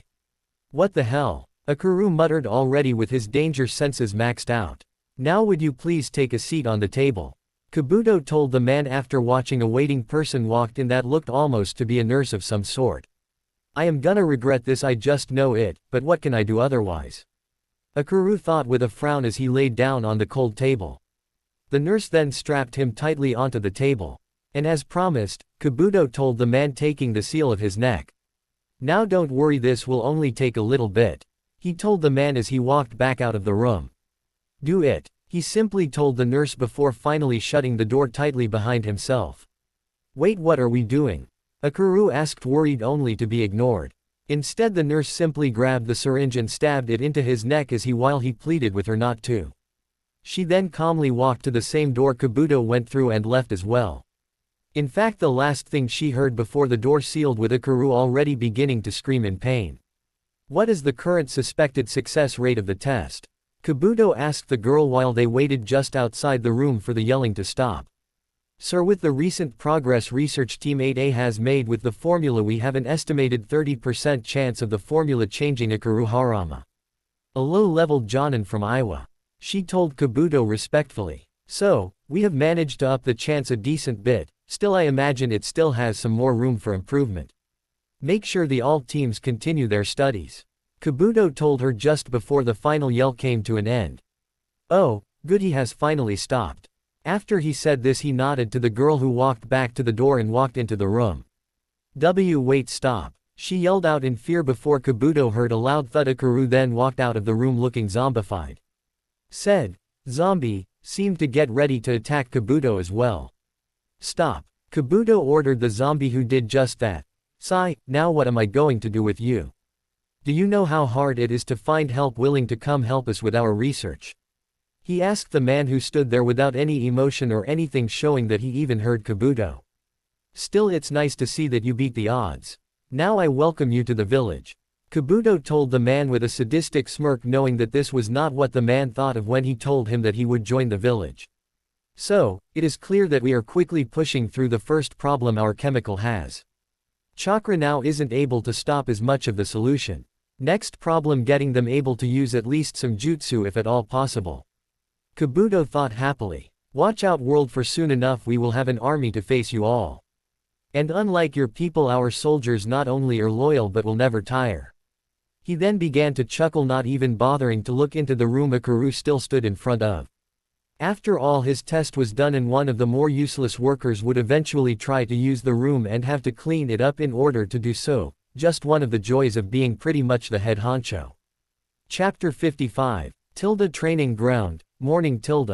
Huff, huff, I feel it, I am nearly there. Naruto told his teachers as he tried to catch his breath. Let's go again. I'll get it this time. Maybe you are right. But I think Yamato needs another break. Kakashi told him as he looked up from what had to be his third book he took out since they started this training. Course Naruto wanted to try and argue with him, but you clearly see how tired the wood user was, even though he tried to hide it as always. Fine, let's take a break for some breakfast. Naruto grumbled, accepting the fact that he wouldn't be able to finish right away. So, instead he decided it was finally time for them to fix the problem they all had. With that being said, Kakashi closed his book for the first time in ages and began to walk out of the training grounds. Now that sounds like a great idea, Kakashi says with an eye smile, and soon had Naruto following him back to the village. Hehe, you guys go on ahead, just bring something back for me. Yamato tells them with a weak wave. He then waited until they were out of sight before allowing himself to pass out and finally begin to try and recover from his chakra exhaustion. Konoha. So, you up for ramen? Naruto asks Kakashi with a smile while ignoring the look he got from Kakashi.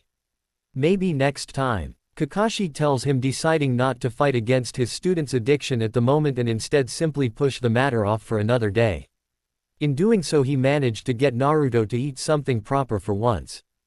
So, when they entered a random restaurant, Naruto was quick to pick a meal that was rather large to be considered a light breakfast before training, while Kakashi went with a simple meal and held back his desire to shake his head at the antics of his student.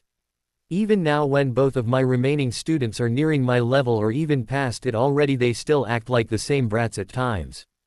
Kakashi thought with a smirk under his mask. Still, I am glad I got them, especially seeing as I get an upfront view of Sensei's son growing up.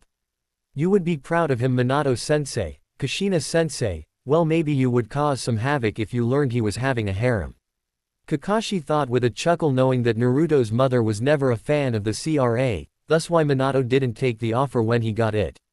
In my story, while yes, it's clear that Minato trained them, they also met and worked with Kushina a bit as well. I have no clue if this is right in the actual show, but it doesn't matter. In this fictional story made off the Naruto series, it is. After thinking, this few words were spoken between student and teacher as they simply enjoyed their food. After all, due to Naruto's craze of wanting to train till he dropped, neither one had ate all that much during the training. Sadly though, before Kakashi could completely finish, he was summoned to see Tsunade, making him sigh and put down his chopsticks. Well, Naruto, I guess I will meet you back at the field. Remember to get something for Yamato, he told the blonde with an eye smile before quickly disappearing. It was only a minute or two later until Naruto realized what Kakashi did. Hey, that bastard left without paying his part of the bill. Naruto growled before taking out his frog wallet and looking at it sadly. You might get a bit skinnier than I wanted you to be after this, Gama-chan, Naruto mumbled down to the frog wallet. Hokage Tower. After leaving Naruto, Kakashi went to the Hokage Tower as fast as he could. He then jumped up to her office's window and quickly entered the building without issue, seeing as he was expected. You called Lady Tsunade? Kakashi asked Tsunade while ignoring the glare she was sending him. There is a reason I have a damn door, Kakashi. She growled at the man who just gave her an eye smile. Anyways, how is Naruto's training going? Is it ready to be used? It seems he is close. The amount of clones that are going berserk rather than being productive is going down drastically. Also, it seems that his jutsu seems to be gathering wisps of wind energy as well, which is promising. So, I would say that he should be finished with this within a few days as most. Kakashi explained. A few days, huh? Well, I suppose that is good enough for him to be ready for an assault. Just make sure that he gets it down as fast as possible. Even though he is decently strong right now, he still won't be able to defeat 2S class ninja. Tsunade told him, concerned about Naruto. Not just because she cared for him but also for the village. After all, if they lost their biggest weapon, then they would be more likely to be attacked. Kakashi just nods his head and was getting ready to leave just as the door was pushed wide open. Immediately Kakashi and the Anbu guards quickly surrounded Tsunade in a defensive circle until they saw who entered. For pushing past a receptionist who clearly was nervous as she tried to stop them was Team 10. Course currently only Choji and Ino were able to walk in, seeing as Shikamaru was trying his hardest to hold back the guards even if he was quickly beginning to fail to do so. And what do you brats think you are doing? Tsunade asks, glaring at the team that dared to force their way into her office. At this point Ino and Choji were already standing in front of her desk by Kakashi, and Shikamaru, seeing this, finally gave up on trying to stop the Anbu from moving and walked to his teammates. Hokage-sama, we don't mean to disrespect anyone. All are here for is to ask that you send us out to fight the missing ninja. Now before you say we are too weak, know that we are the only people here that have seen their strange techniques in person. Anyone else would only have read about them. So, please Hokage-sama, we need to do this. Shikamaru explained, having spent a decent while thinking of the perfect way to say they wanted to force themselves into the attack team without falling victim to their Hokage's vicious punches. Tisk, let me get this right, you want me to send out a team of ninja that is filled with a bunch of brats that think they are big after 2S class ninja. Ninja that are more than capable of attacking the temple by themselves and completely ravaging it. Tsunade told Team 10, who just continued to look at her, determined to go after the ninja that killed a father figure to them. Sigh, well, I have to admit you brats have seemed to at least not be completely spineless fools if you were willing to go this far for this, but sadly you do not have a leader anymore, meaning I can't send out your team. Tsunade told them. I'll do it. Everyone heard and quickly turned their head towards Kakashi, who was simply watching what was going on. I can be their acting commander for this mission, then you can decide who to put with them later. Kakashi told Tsunade with an eye smile. After all, these kids have a look in their eyes that I am well aware of. They will go after revenge no matter what we do at the moment, just as I tried my hardest to hunt down any survivors of that mission. Kakashi thought. Tsunade then let out a sigh and simply looked at the four of them. I still want to say no to your group, but I am almost certain that if I did you would just escape from the village and do it anyway, okay? She finally told them after a few minutes of thinking. But know that I am going to send out a team of Anbu as well, so that if they ever see that you are going to be on the losing end of the battle, they will come in and finish the job, and you will let them do just that, without trying to help them, and ending up in their way. If you do, I will make you regret it, understood? Tsunade told them with a glare and some key at the end. Why yes, Hokage-sama. Thank you. Shikamaru told her, happy that they could go after their target and his teammate again. So, we will meet in 3 hours to plan and then head out. After them, Kakashi told the Team 10. Sensei, we are already ready. Ino told him. That may be, but I am not set up for a mission yet. Also, I need to meet up with the scanners and see if they can pinpoint where our targets are right now. They may be doing something to hide from the scan, but if I let the team know that 2 high chakra levels are out there, they should be able to focus on anything weird a bit better. Kakashi explained, making the group nod, then head out the office. Oh, and Kakashi, bring me Naruto and Yamato, Tsunade ordered the man, who gave a small nod before leaving himself. She then glanced at one of the Anbu that have yet to go back to their hiding spots. One of you go bring me the rest of Team 7. She added. Plus little while later plus. You needed us, Lady Tsunade. Sakura asks with sigh next to her. Yes, but let's wait for the blonde idiot to show up before I explain. Tsunade told them. Course they didn't have to wait too long before Naruto barged into the room with Yamato walking in behind him. You need something, Ba-chan? Naruto asks, uncaring, making Tsunade shake in rage. Sigh, let me, Sakura told her before walking up to Naruto and hitting him square in the face, launching him through the wall and the wall outside of the office. Thank you, Sakura. Tsunade told the girl, who just nodded at her.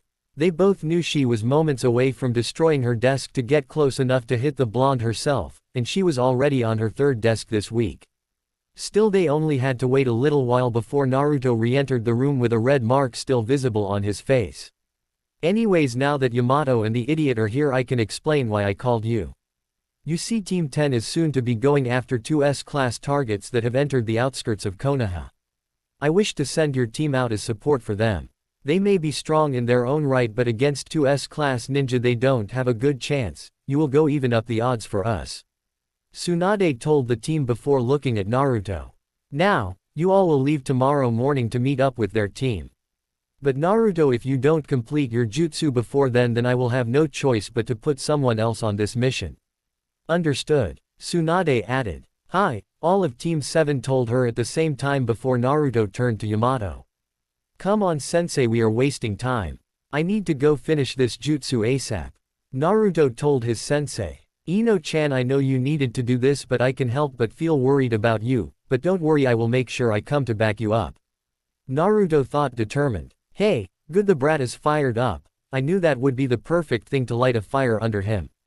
Like I would send someone other than him. After all, the reason I picked their team was because two of them have been trained by a Sannin and the brat has Jinchuriki powers to add to it, though I would be lying even to myself if I didn't admit I was picking favorites just a little bit.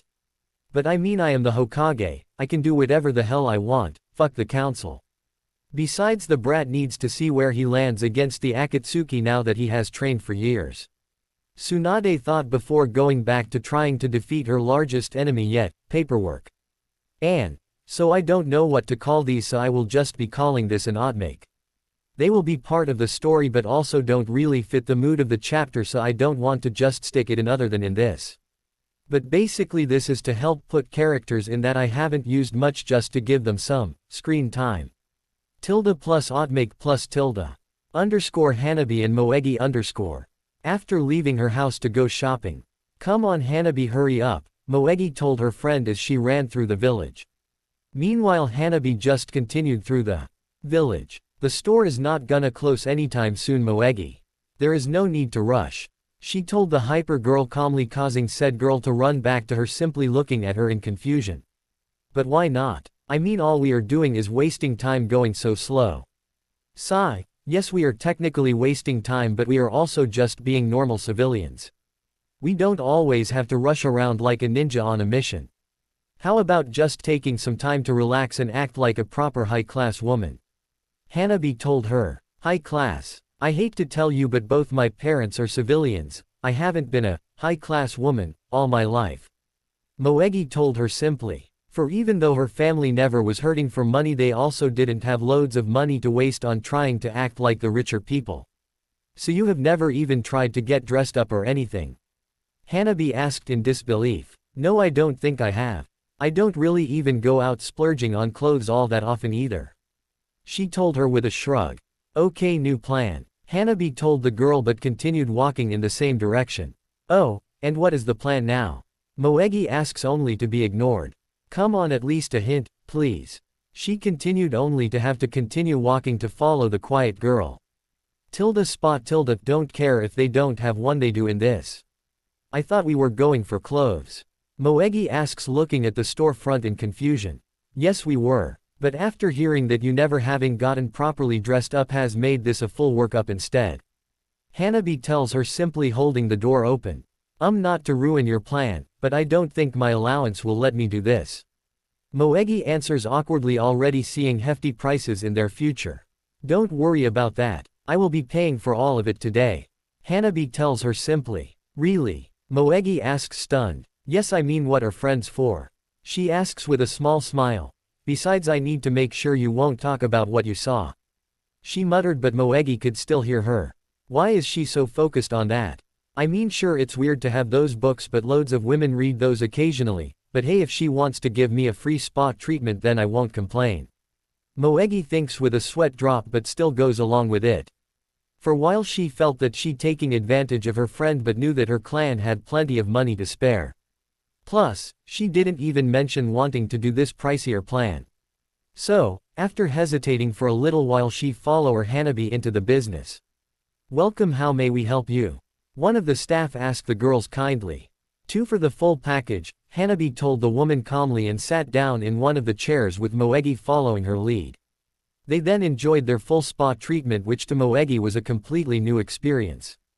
Not going into detail here, seeing as I haven't had a spa treatment myself and would just look like a fool if I tried. Finally though, after a good while, both girls left the building looking much more refreshed and even had a light amount of makeup on to accent their features. Wow, Hanabi-chan, I can see why you get this done. Moegi tells the girl with a wide smile. For she hasn't felt this relaxed in what seemed like ages. Well, of course. Just stick with me and I will make sure you get time to be a real girl instead of having to follow around those two boys. Hanabi tells her, making Moegi frown. Hey, they may be weird at times but they still are my friends. She told her. Oh, I didn't mean that as an insult, even if Konohamaru-san is a bit annoying at times, I just meant that a girl shouldn't have to spend all of her time around only boys. Hanabi explains. You know, I really don't have that many girlfriends to spend time with, really. Well then, let's both change that problem of our lives. Hanabi tells the girl with an actual smile.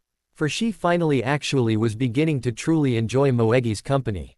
Still, we must continue our plans, now come on. Hanabi orders the girl, dragging her by the hand. Okay, was all Moegi simply said, letting herself be dragged forward. The two girls then walk until finally reaching a clothing store that they entered without hesitation this time. Plus 1 hour later plus. Finally, we find both younger girls finally walking out of the clothing store they entered, boasting a new outfit on each of their figures. For after browsing through the store happily, they finally found sets of clothes that suited their tastes. Though Hanabi did have to spend some time getting Moegi to pick, focusing on the looks of the clothes rather than the price. But said girl finally did just that, and Hanabi paid for the clothes and sealed their old clothes in a small scroll she had on hand. There. Now we look like dignified women, Hanabi states happily. Yes, I do agree that I have to look better, and you look stunning, Moegi honestly answers, surprised just how beautiful the Hyuga girl could be. Course she also now understood why a good portion of the boys their age kept an eye on her. But do you really think I am okay to wear this? Moegi asks, looking down. What do you mean? Hanabi asks, confused. I mean I am just a tomboy. I'll never be able to look as attractive as you or many other girls are able to, even after all of this. Moegi states honestly with a frown, only to feel a firm hand on her shoulder. Moegi-san, stop putting yourself down so much.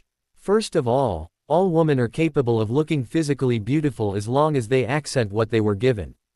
But most importantly, you need to believe in yourself for this look to work. Hanabi states. But I am just a tomboy. There is a reason I don't do this normally. I mean, I don't even like using makeup even after mother tried teaching me. Moegi states, not believing the girl. Course Hanabi was going to continue trying to cheer the self-depreciating girl up, but was stopped when she noticed Konohamaru coming towards them. Oi, Hanabi-chan. Konohamaru called out happily to her and quickly stopped right in front of them. Konohamaru-san. I believe I have asked you to stop calling for me using such close terms several times already. Hanabi states coldly, for she had no desire to be thought of as close to such an annoying character. You'll warm up to it eventually. Konohamaru told her, waving off her cold words. Anyways, I was just wanting to Moegi. He stated, then finally realized who the girl next to Hanabi was. Why, you look different, he states, stunned. For Moegi's hair was now straightened and going down her back while her bangs were still pushed to either side, letting everyone see her face where the makeup was showing off even more of her natural feminine charm. Yay, I know I look weird, Konohamaru-kun. Laugh it up. Moegi tells the stunned boy. No, you look good, I just wasn't expecting you to look so stunning. I mean, girly. Konohamaru tells her with a large blush forming on his cheeks. Really? You don't think this is too much? She asks, turning a bit to show the full outfit. No way, you look great. Konohamaru states with the blush of embarrassment still on his face. Oh, what is this? The mighty Konohamaru left defeated by one pretty girl. Hanabi asks, making Konohamaru go completely red as he focuses on her instead. Shut up. I'm not stunned, it's just unexpected. He tells them. Anyways, I need to go. I'll see you girls around. He states and flees before he embarrasses himself more. But just before he completely leaves, he takes one look back. Oh, and Moegi, maybe you might want to start leaving your hair like that more often. Konohamaru tells her, then quickly realizes what he said. I mean if you want to. It might be better for when we get missions. He adds, then fully leaves the girls alone. You know, maybe you are truly right about this spa day being really worth it. Moegi states, still looking at the fleeing boy. Do you think you can help me figure out more about how to produce this look? Moegi asks with a blush, making Hanabi smile. I would be glad to. She states, and thus they truly cemented their friendship into the records. Chapter 56. Kakashi. After leaving the Hokage Tower, Kakashi got ready as fast as he could, then reached their meet-up point on time for once. Though he still felt a bit late due to the rest of the team seeming to have rushed even faster than he did and were clearly antsy to get ready. In fact, he could still remember their conversation they had before they left. Flashback. Ready to go? Kakashi asked the team as soon as he reached them. Hi. They all immediately told him, clearly wanting to rush out of the village. Good, now I did get a location for where they are, but let me remind you that these are S-class ninja we are going after. We need a plan if we are going to have a chance at beating them. Kakashi told them, completely serious.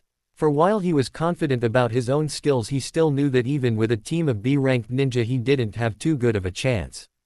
Actually, Kakashi-sensei, I have already thought of a plan. Shikamaru told him, holding out a syringe. Kakashi mumbled, confused, but picked up the syringe. You see, sensei, as you know, one of the two of them has an ability that seems to make him almost immortal while adding a strange attack, as you have read in our report.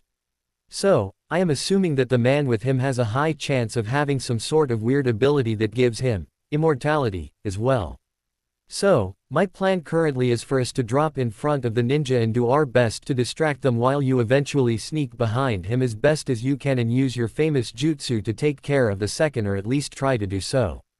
Even if you don't, it doesn't matter too much, seeing as your goal instead is to use that syringe to get at least some blood from the man. After that we will fall back and let you fight against the cultist with the goal of making the blood collected seem to have come from you. Shikamaru explained, with Kakashi nodding and putting the syringe into his pouch. Seems like a good idea, but let's see if we can actually manage it. Though what is your plan for said cultist? Kakashi asked, not seeing any problem with the plan besides this obvious one. He then just saw Shikamaru gain an evil glint in his eye. Don't worry about that, sensei. While you are fighting the freak to fake a cut, I will leave and set up a special trap for taking care of that man. Shikamaru told him, clearly wanting revenge.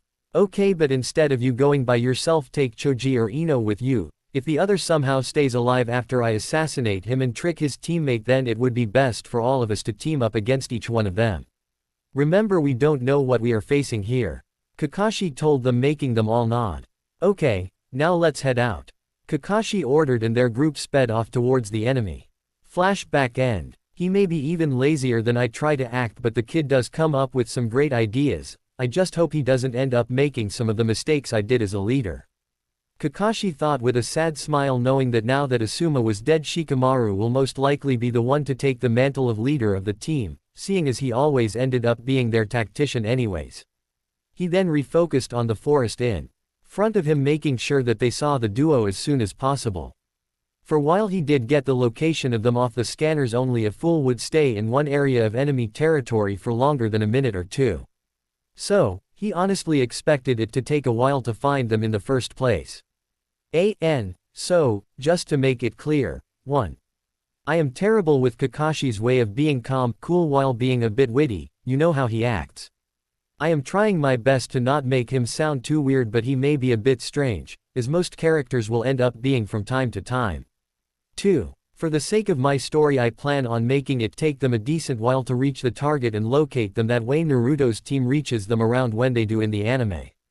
So my way of thinking will be that Shikamaru's team is slower, so it takes them longer to travel, and due to movement they take a while to find the duo. Meanwhile, Naruto's team not only is faster but also can follow the sound of fighting, which also would spur them to go faster. Just wanted to say this now before everyone gets annoyed why there is so much time between the two teams' send-outs. Naruto_. After the meeting with Tsunade, Naruto quickly rushed towards the training ground, ready to train till he either got the jutsu or passed out. Come on, Yamato-sensei, let's get back to training. Naruto told the man as he reached the field, waking said ninja from his nap. Wah? Yamato asks a bit groggily before shacking off his sleepiness. Oh, Naruto, first let me eat breakfast. What happened to Kakashi by the way? Yamato asks while happily accepting his meal. Well, you see he is taking the place of leader of Asuma Sensei's team for a mission to go after the Akatsuki members who killed Asuma. A mission we will be joining them on tomorrow just as long as I finish this kata. Now, enough talking. Hurry up and eat so I can get this damn jutsu finished. Naruto ordered Yamato, who looked a bit fearful. Oh okay Naruto, but let me eat and then we can get back to it. Yamato told the teen, who begrudgingly agreed. Great, so this training has been hell on earth for me already and now he is going to rev it up again to go on this mission with his girlfriend. Sometimes I wish I wasn't the only wood user in Konoha, Yamato thought while trying to enjoy his food as slow as he possibly could without making the blonde rage at him because of this. Still, they eventually went back to training. Kakashi's team. It took them a long time to find their target due to them moving around in a seemingly random path. They were currently hiding in the trees about 100 feet away from the Akatsuki members. Kakashi then looks over to his current team, who nodded to him and jumped out of the trees. Well, would you look at that, the brats actually came back to be sacrificed. Hidan told them with a smile on his face. No, we came back to defeat both of you once and for all. Ino growled at the man, who simply seemed even more amused with them. Sigh, it seems these fools won't stop pestering us even though none of them have a bounty for me to take. Just finish them fast, we have a mission to do and bounties to collect. Kakuzu told Hidan. Shut the hell up. My lord demands proper sacrifices. Hidan yelled at his partner. Did they always argue? How are they even partners? Choji couldn't help but think, seeing as these two seemed more likely to kill each other rather than work together. He then shook his head and refocused on their plan. He then quickly threw several shuriken at Hidan, who dogged them with a simple step to the side. Hidan then began to rush towards them only to suddenly stop in the middle of the clearing. Shadow possession jutsu complete. Shikamaru mumbled with a smirk on his face as he felt the man struggle. Damn it, not this shitty jutsu again. Hidan complained. Let go of me already, bastard, so I can sacrifice all of you to the true god. Now, Shikamaru ordered his friends, who quickly rushed past him. Please let my hunch work out, or else I just put them in grave danger. Shikamaru thought. For to get his idea to work as safe as possible, Kakuzu would have to not help his partner. An idea that seemed very possible due to their constant fighting. While he was thinking, Ino and Choji quickly got close to Hidan, who was glaring at them while they could clearly see him straining his muscles trying to move even under the technique. Ignoring this, Ino quickly grabbed the scythe from his back before getting away from Hidan. As soon as she left the area next to him, Choji quickly activated his body expansion jutsu to make his arm large. He then hit Hidan away from both their group and Kakuzu, slamming the man into a few trees. Bastards, Hidan growled out, walking out of the tree line. He then pulled on a chain he had attached to him, actually managing to pull Ino towards him a bit before she fought back. Ha ha ha, come on bitch, keep holding on and I will let you have the honor of being the first sacrifice. Hidan tells her through his laughter, clearly amused by their attempts at fighting him. For in his eyes this was as easy as if a Jonin was fighting Genin. Stop fooling around. Time is money. Kakuzu called out to his teammate, who seemingly ignored him and instead kept on pulling his scythe towards him. A task that he was succeeding at due to being stronger than Ino, that is, until Choji wrapped his arm around Ino's waist, stopping her movement completely. This standoff lasted for about a minute before they all heard a chirping sound as Kakashi finally used his Chidori and ran as fast as he could towards Kakuzu, who for some reason neglected his own defenses and was struck directly in the heart, making his body fall limp around Kakashi's hand. Hey, and that's one down. Ino told Hidan cockily, who hardly glanced back at his partner. What a fucking fool, oh well. Hidan said before giving one last tug on his weapon, which pulled it from Ino's hands now that Sho wasn't focused on keeping her grip. I just will have to kill you all. Hidan screamed with bloodlust clear in his eyes. He then swung his scythe at Shikamaru, who was kneeling. Thankfully though, Kakashi was able to free himself and quickly block his attack with a kunai. Something that didn't deter Hidan at all as he attacked Kakashi with a wild frenzy of swings. An assault that only ended when Shikamaru tried to yet again connect his shadow to Hidan, making the man jump away from Kakashi. You actually destroyed one of my hearts. The Konoha ninja heard, making all of their eyes widen and glance over at the corpse of Kakuzu. They then watched with morbid fascination as the hole in his chest got stitched up by wires that seemed to be moving on their own accord. A few seconds later his body stood up and looked at the Konoha ninja. "I suppose I will just have to take a replacement from you before I take your bounty, Kakashi Hatake."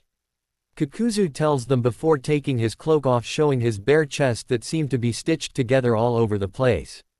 He then had the 4 masks come off of his back with a large amount of the black wire-like material.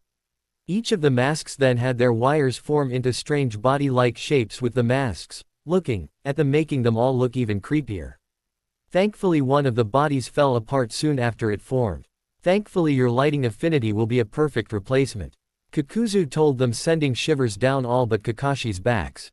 "Wait, you are Kakuzu, one of the oldest wanted ninja there has ever been, who also is known for leaving his victims with large holes through their bodies," Kakashi says with his eyes widened a bit. "But how you hit him through the heart?" Ino asked, horrified. "Just what kind of monsters are we facing?" she asked, making Kakuzu chuckle. "Girl, if you want to live as long as I have, you need to know how to survive. My way just happens to be harvesting what my bounties won't need anymore," Kakuzu told her. "Wait, holes through bodies, talking about Kakashi as a replacement, those masks," his words, Shikamaru thought as he put the facts together into an idea that made him pale and almost feel like throwing up in disgust. "You have stolen people's hearts and somehow used them as extra lives," Shikamaru tells Kakuzu, who glancing over at him. "I wouldn't say stolen, after all they didn't need them after I collected their bounties," he told them, showing a bit of amusement to his reaction. Sick," Ino mumbled, horrified by the truth. "Don't you bastards forget about me," Hidan yelled out before returning to a wild attack frenzy at Kakashi, who still only had a kunai. "All it takes is a drop." Hidan tells Kakashi, knowing as well as Kakashi did that eventually he would make a mistake. A mistake that, even if small, would have drastic consequences. A mistake that happened about 2 minutes after they started, where Kakashi overestimated his block. Blood then splattered against his face and collected on the side. "No," Shikamaru called out, but was too late, for by the time it took him to try to begin to summon his shadow out, Hidan had already formed his mark and licked the blood. The laughing man then quickly pulled out one of his collapsible stakes and stabbed himself directly in the heart. "Finally, one of you bastards is dead," Hidan calls out, laughing at their shocked faces, while Kakuzu looking on neutrally. That is until he felt a large amount of pain and looked down at his chest to see a hole formed yet again. How?" he muttered in shock before finally losing his battle and falling over lifeless yet again. "All according to plan," Shikamaru thought with a smile. For even though they really didn't know much about him, they still managed to kill 2 of his 5 hearts.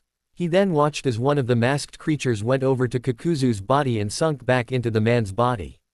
"These bastards took another one of my hearts. And it was my wind heart as well," Kakuzu thought, now furious with them. For not only have they wasted his time in this current mission, but they also now have made him take the time to find a ninja whose element was wind to harvest later. Meanwhile Hidan was annoyed that his sacrifice was not proper. "Fuckers," Hidan growled out and got ready for another attack, only this time he was stopped yet again by Shikamaru's shadow. Shikamaru then quickly began running away from the clearing, with Hidan having no choice but to follow him. "Damn it," Kakashi mumbled, seeing Shikamaru clearly wanting to fight against Hidan by himself. "Choji, help Shikamaru. We will take care of Kakuzu," he ordered the large man, who quickly followed his order. "Be safe, you two. Even though you two have grown into strong shinobi, you still have a long way to go before you can face an threat properly," Kakashi thought, knowing that there was a good chance that something may go wrong during their fight. Though for now he had to focus on his own opponent. Kakuzu meanwhile didn't care at all that his partner was now surely going into a killing frenzy. At the current moment the only thing he cared about was killing the 2 ninja in front of him to collect at least a lightning-style user's heart and a decent-sized bounty. He only hoped that Hidan didn't take too long so that they could finish this mission in time for him to not lose too much money making time. His masks then launched a ball of fire and water at the 2 remaining ninja, who quickly dodged. Their fight then began, with Kakashi trying to fight Kakuzu in close range, while said man did a mixture of close and long range thanks to random wires that came out from seemingly random points of his body. Meanwhile Ino was trying to kill the masked creatures and wasn't having too much luck due to their high mobility. For due to being made mostly out of wires they didn't have to worry about any pivot points. Not only that, but she also was trying her hardest to dodge the random jutsu that came from the masks. How are these things even firing jutsu? They are only Anbu masks, a hardened stuff that is like some weird ninja wire. Ino mentally complained. It also didn't help that she really too wasn't too much of a combat ninja in the first place. Still, this was for her sensei's honor, so she would do her absolute best. Still, what she didn't realize was that some of the jutsu that were launched in her direction weren't actually for her but instead launched past her towards Kakashi when he had his back turned. Damn it, this is more like fighting a team rather than one opponent, Kakashi thought, annoyed seeing as he nearly got hit several times due to not being able to watch his back. The only bright side of this was that thanks to the water mask there were several puddles around them, letting him use basically any jutsu he wanted. So, he quickly jumped back from the fight and went through several hand seals. As soon as he finished his hand seals, he took a deep breath and launched a massive fire dragon at Kakuzu, who didn't move an inch. Instead, the water mask quickly got in front of him and created a wall of water that took the brunt of the impact while creating a lot of steam in the process. Kakashi then launched through the mist with yet another Chidori, aiming to hit Kakuzu in the heart again.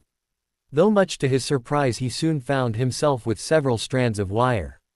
Thankfully none of them were in a fatal area, but still surprised the gray-haired ninja. He then noticed that the fire mask was looking at him from where Ino was well away from the mist. Damn it, of course they somehow share vision as well. Kakashi thought before swinging a lighting-enhanced kunai through the wires, freeing himself before any more could be launched at him. He then jumped back into the mist where even if it was quickly fading, he still had a few seconds to think.